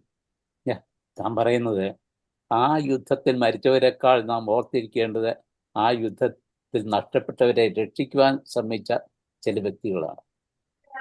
ആ യുദ്ധം ഇല്ലാതാക്കിയതും മുൻപോട്ട് രാജ്യം ഒന്നായി തീർന്നതും എല്ലാം എബ്രഹാം ലിങ്കന്റെ ഒരു പരിശ്രമപരമായിട്ടാണ് മുൻപോട്ട് ഒന്നായിട്ട് പോയത്. അങ്ങനെ പോയപ്പോഴാണ് ഇവിടുത്തെ അടിമത്തം നിർത്തിയത്. അടിമത്തത്തെക്കുറിച്ച് അദ്ദേഹത്തിൻ്റെ സ്വന്തം ജീവിതത്തിൽ ഒരു ചെറിയ സംഭവം ഞാനിപ്പോൾ ഓർക്കുകയാണ്. ഒരിക്കൽ വളരെ പാവപ്പെട്ട വീട്ടിലായിരുന്നു. അമ്മ അത്യാവശ്യമായിട്ട് കുറേ സാധനങ്ങൾ വാങ്ങിച്ച് കൊടുത്ത് കൊടുക്കുവാനായിട്ട് അദ്ദേഹത്തിൻ്റെ കുറേ പണവുമായിട്ട് യാത്ര ചെയ്യാണ്. പെട്ടെന്ന് ഒരു ബോട്ട് യാത്രയാണ് ചെയ്തത്. ബോട്ട് യാത്രയിൽ അദ്ദേഹത്തിന് തൊട്ടടുത്തിരിക്കുന്ന മനുഷ്യൻ, അദ്ദേഹത്തിൻ്റെ കയ്യിൽ വിലങ്ങുണ്ട്. അപ്പോൾ ഇവിടെ പോയി എന്താണെന്നൊക്കെ അന്വേഷിച്ച് നോക്കുമ്പോൾ അദ്ദേഹം ഒരു അടിമയാണ്. അദ്ദേഹത്തെ അടിമത്തത്തിന് വിടുവിക്കാൻ എത്ര രൂപ കൊടുത്താൽ മതി എന്ന് അതിന് ലേലം വിളിക്കാൻ കൊണ്ടുപോവുക. മിനിമം ഇത്ര രൂപയാണെന്നത് അവിടെ പറയുന്നു. ഒരാളിങ്ങനെ തൻ്റെ കയ്യിലിരിക്കുന്ന പൈസ ഒന്നും ഓർക്കാതെ കൊടുത്ത് അടിമയെ പിടിച്ചു. അടിമ വിചാരിച്ച് എനിക്ക് പുതിയ യജമാനാണല്ലോ പോകാമെന്ന് പറഞ്ഞ് തിരികെ ബോട്ടിൽ പോന്ന് കരയിലിറങ്ങി കഴിഞ്ഞപ്പോൾ ഞാൻ എന്താണ് ചെയ്യേണ്ടത്, എങ്ങോട്ടാണ് പോകേണ്ടത് വെച്ച് പറഞ്ഞു. നീ സ്വതന്ത്രനാണ്, പോയിക്കൊള്ളാൻ പറഞ്ഞു. ഇതാണ് മനുഷ്യത്വം. അന്യനുതകി സ്വജീവിതം ധന്യമാക്കും അമലേ വിവേകികൾ. മരണാശാന്തിക്ക് പാടിയതാണ്. മറ്റുള്ളവരെ കുറിച്ചുള്ള ചിന്ത, അവരിനെ കുറിച്ചുള്ള ചിന്ത, അവരുണ്ടാകുന്ന തോൽവിയെക്കുറിച്ചും പ്രയാസങ്ങളെക്കുറിച്ചും പട്ടിണിയെക്കുറിച്ചുമുള്ള ചിന്ത, അതാ ചിന്തയാണ് സ്വാതന്ത്ര്യത്തിൻ്റെ അമൃതം. അതാണ് സ്വാതന്ത്ര്യം. അതോർക്കുമ്പോൾ ഗാസയിൽ മരിച്ചു വീഴുന്ന കുഞ്ഞുങ്ങളെക്കുറിച്ച്, അതുപോലെ തന്നെ ആൻ എഴുതിയത്, ആൻ ഫ്രാങ്കിൻ്റെ ഡയറിയിലെ കുറിപ്പുകൾ, ഇതൊക്കെ മനുഷ്യ മനസ്സിനെ സ്വാതന്ത്ര്യത്തിലേക്ക് നയിച്ച അനുഭവങ്ങളാണ്. ആ അനുഭവത്തിലൂടെ മറ്റുള്ളവരെ സ്നേഹിക്കുകയും ജാതിയും മതവും നോക്കാതെ സ്നേഹിക്കാനുള്ള ഒരു മനോഭാവം നമുക്കുണ്ടാവണം. അത് വളരെ കുറഞ്ഞു പോകുന്നു എന്നുള്ളതാണ് നമ്മുടെ ഏറ്റവും വലിയ സങ്കടം. അതിൽ നിന്ന് വിഭിന്നമായി ജാതിയും മതവും നോക്കാതെ എല്ലാവരെയും സ്നേഹിക്കുകയും എല്ലാവർക്കും ഒരുപോലെ സ്വാതന്ത്ര്യം ലഭിക്കുന്ന ഒരു അനുഭവത്തിലേക്ക് ജനാധിപത്യത്തെ തിരിച്ചെത്തിക്കൊണ്ടുവരികയും ചെയ്യുക എന്നുള്ളത് നമ്മുടെ ഓരോരുത്തരുടെയും കടമയാണ്. മറ്റൊരു കാര്യം, ഇതിനായിട്ട് നാം പരിശ്രമിക്കുമ്പോൾ ഏറ്റവും വലിയ ദോഷം നമുക്കിപ്പോൾ അവിടെ എന്താണെന്ന് പറയുമ്പോൾ, ഇന്ത്യയെ സംബന്ധിച്ച് കൈക്കൂലിയാണ്. കൈക്കൂലി, പ്രത്യേകിച്ച് കേരളത്തിൽ കൈക്കൂലി കൊടുക്കാതെ ഒരു സംഭവം നടക്കുകയില്ല, ഒരു കാര്യവും നടക്കുകയില്ല. അങ്ങനെ വളരെ മോശമായി ദൂഷിത വലയത്തിലാണ് നമ്മുടെ എക്സിക്യൂട്ടീവ് മുഴുവൻ നിലനിൽക്കുന്നത്. അത് മാറാൻ നമ്മൾ ഓരോരുത്തരും പരിശ്രമിക്കണം. അവിടെയുള്ള മുഴുവൻ പേര് പരിശ്രമിച്ചെങ്കിൽ മാത്രമേ അത് സംഭവിക്കുകയുള്ളൂ. അതൊരു രാഷ്ട്രീയ സ്വാതന്ത്ര്യമാണ്, മതസ്വാതന്ത്ര്യം ഉണ്ടാകണം, അതുപോലെ തന്നെ സാമ്പത്തിക സ്വാതന്ത്ര്യം. ഇത് മൂന്നും കിട്ടിയെങ്കിൽ മാത്രമേ മനുഷ്യന് സമാധാനമായിട്ട് ജീവിക്കാൻ ഒക്കത്തുള്ളൂ. അല്ലെങ്കിൽ ഇന്നും സമരവും ബഹളവുമായിട്ട് മാത്രമേ പോവുകയുള്ളൂ. ആ ഒരു അനുഭവത്തിൽ നിന്ന് നമുക്ക് മോചനം നേടുവാൻ മുന്നോട്ട് പരിശ്രമിക്കാമെന്നാണ് എൻ്റെ പ്രത്യാശ. പക്ഷെ എൻ്റെയൊക്കെയുള്ള ഒരു ആശങ്ക, ഇതെല്ലാം നഷ്ടപ്പെടുമോ എന്നൊരാശങ്ക ശ്രീ ജോർജ് സാർ പറഞ്ഞതുപോലെ എൻ്റെ മനസ്സിലും തുടിക്കുന്നുണ്ട്. അതുപോലെ തന്നെ തെറ്റ് ചെയ്യാത്ത ജീവിതം തകർച്ചയിലേക്ക് പോകുമ്പോൾ നമ്മുടെ മനസ്സിലൊക്കെ ഉണ്ടാകുന്ന ദുഃഖം ഓരോ യുദ്ധത്തിലും ഉണ്ടാവും, ഓരോ തകർച്ചയിലും ഉണ്ടാവും, പ്രകൃതി ദുരന്തത്തിലും ഉണ്ടാവും, വെള്ളപ്പൊക്കത്തിലുണ്ടാവും. ഇതിലൊക്കെ പീഡനം അനുഭവിക്കുന്നവർ, ഇതിലൊക്കെ ദുഃഖം അനുഭവിക്കുന്നവർ, അതുപോലെ തന്നെ മനുഷ്യ ക്രൂരത കൊണ്ട് പീഡനം അനുഭവിക്കുന്ന മനുഷ്യർ, ഇവരൊക്കെ ലോകത്തിൻ്റെ എമ്പാടുമുണ്ട്, നമ്മുടെ രാജ്യത്ത് മാത്രമല്ല. ഇവരെയൊക്കെ ഓർത്ത് അവരോടൊപ്പം നിൽക്കുകയും നമ്മുടെ അല്പകാലത്തെ ജീവിതം അവർക്കായിട്ട് പകർന്നു കൊടുക്കുകയും ചെയ്യുവാൻ ഒത്തെങ്കിൽ മാത്രമേ ജീവിതം നമ്മുടെ ധന്യമാകത്തുള്ളൂ. നമ്മളൊരു ഒരുപാട് പണമൊക്കെ ഉണ്ടാക്കി അമേരിക്കയിലെങ്കിലും ജീവിച്ച് അല്ലെങ്കിൽ മറ്റൊരിടത്ത് ജീവിച്ച് നമ്മുടെ കാര്യങ്ങൾ മാത്രം സുഖമായിട്ട് നോക്കുന്നതൊന്നും സ്വാതന്ത്ര്യമല്ല. അത് സ്വാതന്ത്ര്യത്തെ ദുഷിപ്പിക്കുന്ന നമ്മുടെ അഹങ്കാരമാണ്.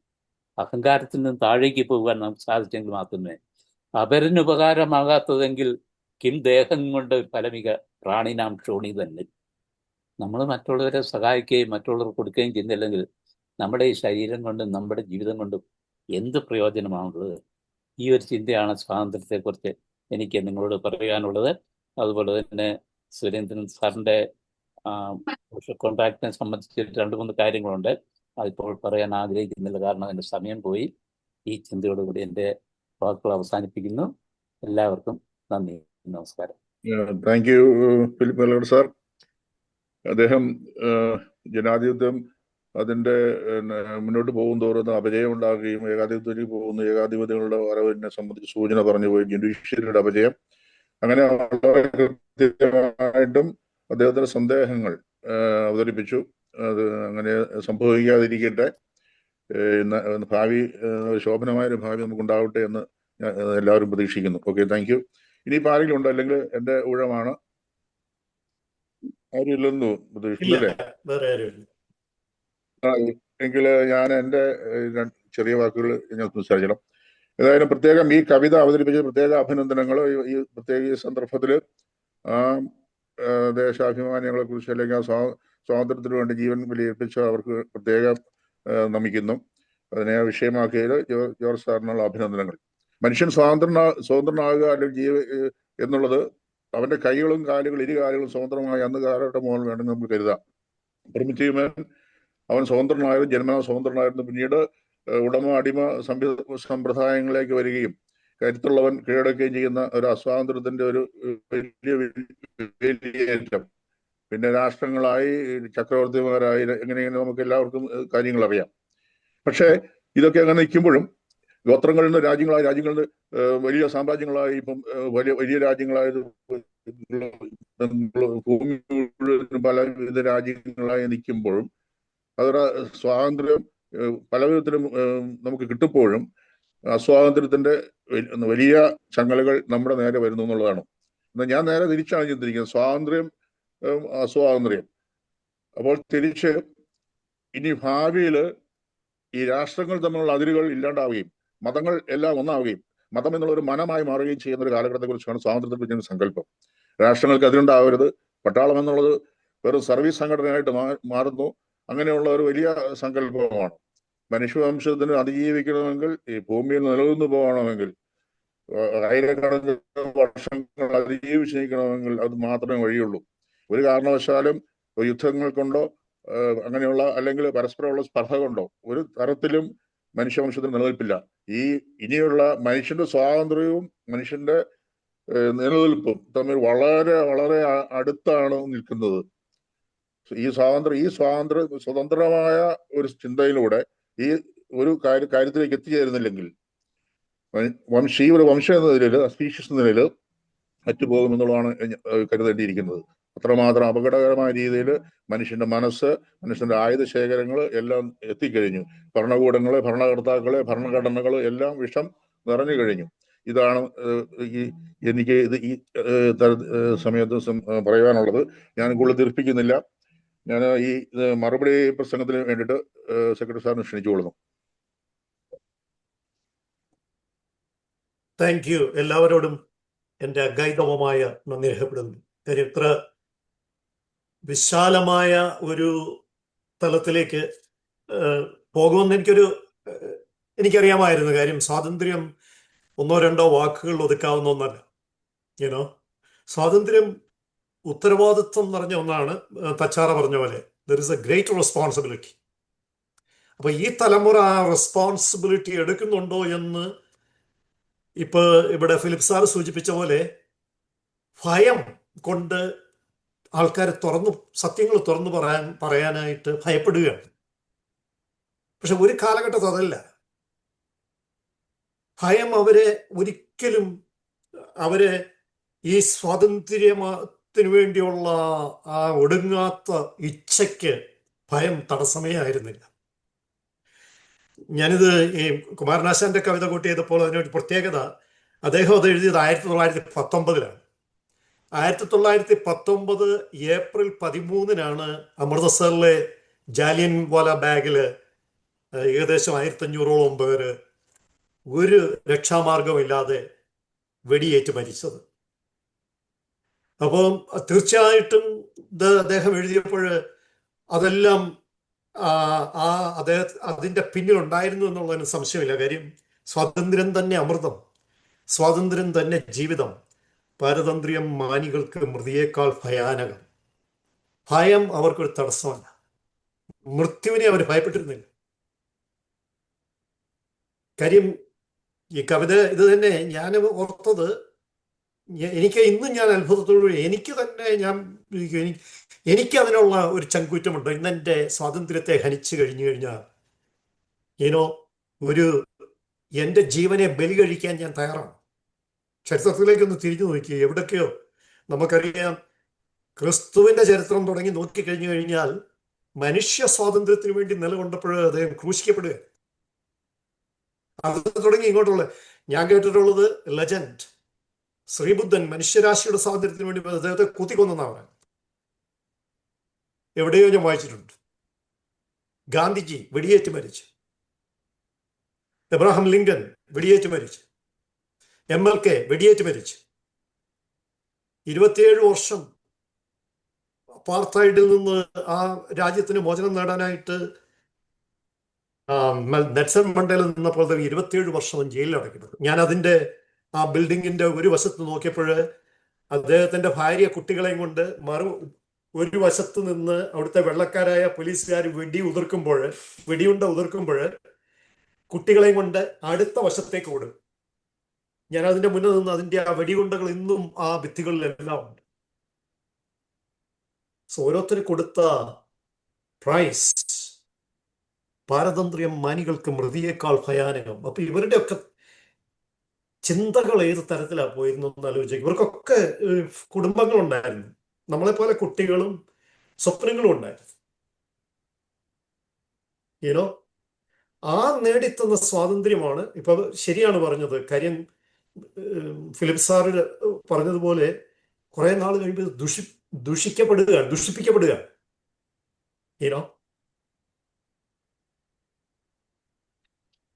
അപ്പോൾ ഞാന് എൻ്റെ ഇതിൻ്റെ ആ ലളിതമായ കവിതയും എൻ്റെ ലേഖനങ്ങളെയും നിങ്ങൾ നെഞ്ചോട്ട് ചേർത്ത് പിടിച്ച് നിങ്ങളുടെ അഭിപ്രായങ്ങൾ രേഖപ്പെടുത്തിയപ്പോൾ തികച്ചും ഞാൻ സന്തോഷവാനാണ്. ഇതിന് വളരെ വിശാലമായ ഒരു സബ്ജക്റ്റാണ് ഇത്. We can speak in volume എന്ന് പറയുന്ന പോലെ ഇത് ഇവിടെ അവസാനിപ്പിക്കാവുന്നതല്ല. എങ്കിലും ഇതിൽ സജീവമായി പങ്കെടുത്ത ആരെയും മാറ്റി നിർത്താൻ പറ്റുകയില്ല. എത്രയോ വശങ്ങളിലേക്കാണ് ഓരോരുത്തരും നമ്മുടെ ചിന്തകളെ കൊണ്ടുപോയത്, ചരിത്ര പശ്ചാത്തലങ്ങളിലേക്ക്, പലതരത്തിലുള്ള സ്വാതന്ത്ര്യങ്ങളിലേക്ക്, അല്ലേ, എല്ലാം കൂട്ടിക്കൊണ്ടുപോയി. അതും ഇന്ന് നമ്മുടെ കൺമുമ്പിൽ എത്ര രാജ്യങ്ങളാണ്. ഓരോ ദിവസവും ഈ പറയുന്ന പോലെ നമ്മൾ TV ഒക്കെ തുറന്നു കഴിഞ്ഞാൽ സത്യം പറഞ്ഞു കഴിഞ്ഞാൽ നമ്മൾക്ക് അനുഭവിക്കുന്ന എന്തൊക്കെയാട്ടെ, എത്രയൊക്കെ ലിമിറ്റേഷൻസ് ഉണ്ടെങ്കിൽ തന്നെയും നമ്മൾ അനുഭവിക്കുന്ന സ്വാതന്ത്ര്യം കുറിച്ച് ഓർക്കുമ്പോൾ തികച്ചും നമ്മൾ ഒരു ഭാഗ്യവാന്മാരെന്ന് പറയാതെ ഒരു നിവൃത്തിയും. കൂടുതൽ ഞാൻ ദീർഘിപ്പിക്കുന്നില്ല. ഇതിൽ പങ്കെടുത്ത ഓരോരുത്തർക്കും ഒരിക്കൽ കൂടി ഞാൻ നന്ദി രേഖപ്പെടുത്തുന്നു. അതുപോലെ ഇതിനെ വളരെ ഭംഗിയായി നിയന്ത്രിച്ച ജെയിംസ് ചെറുതാടത്തിനുള്ള നന്ദി രേഖപ്പെടുത്തുന്നു.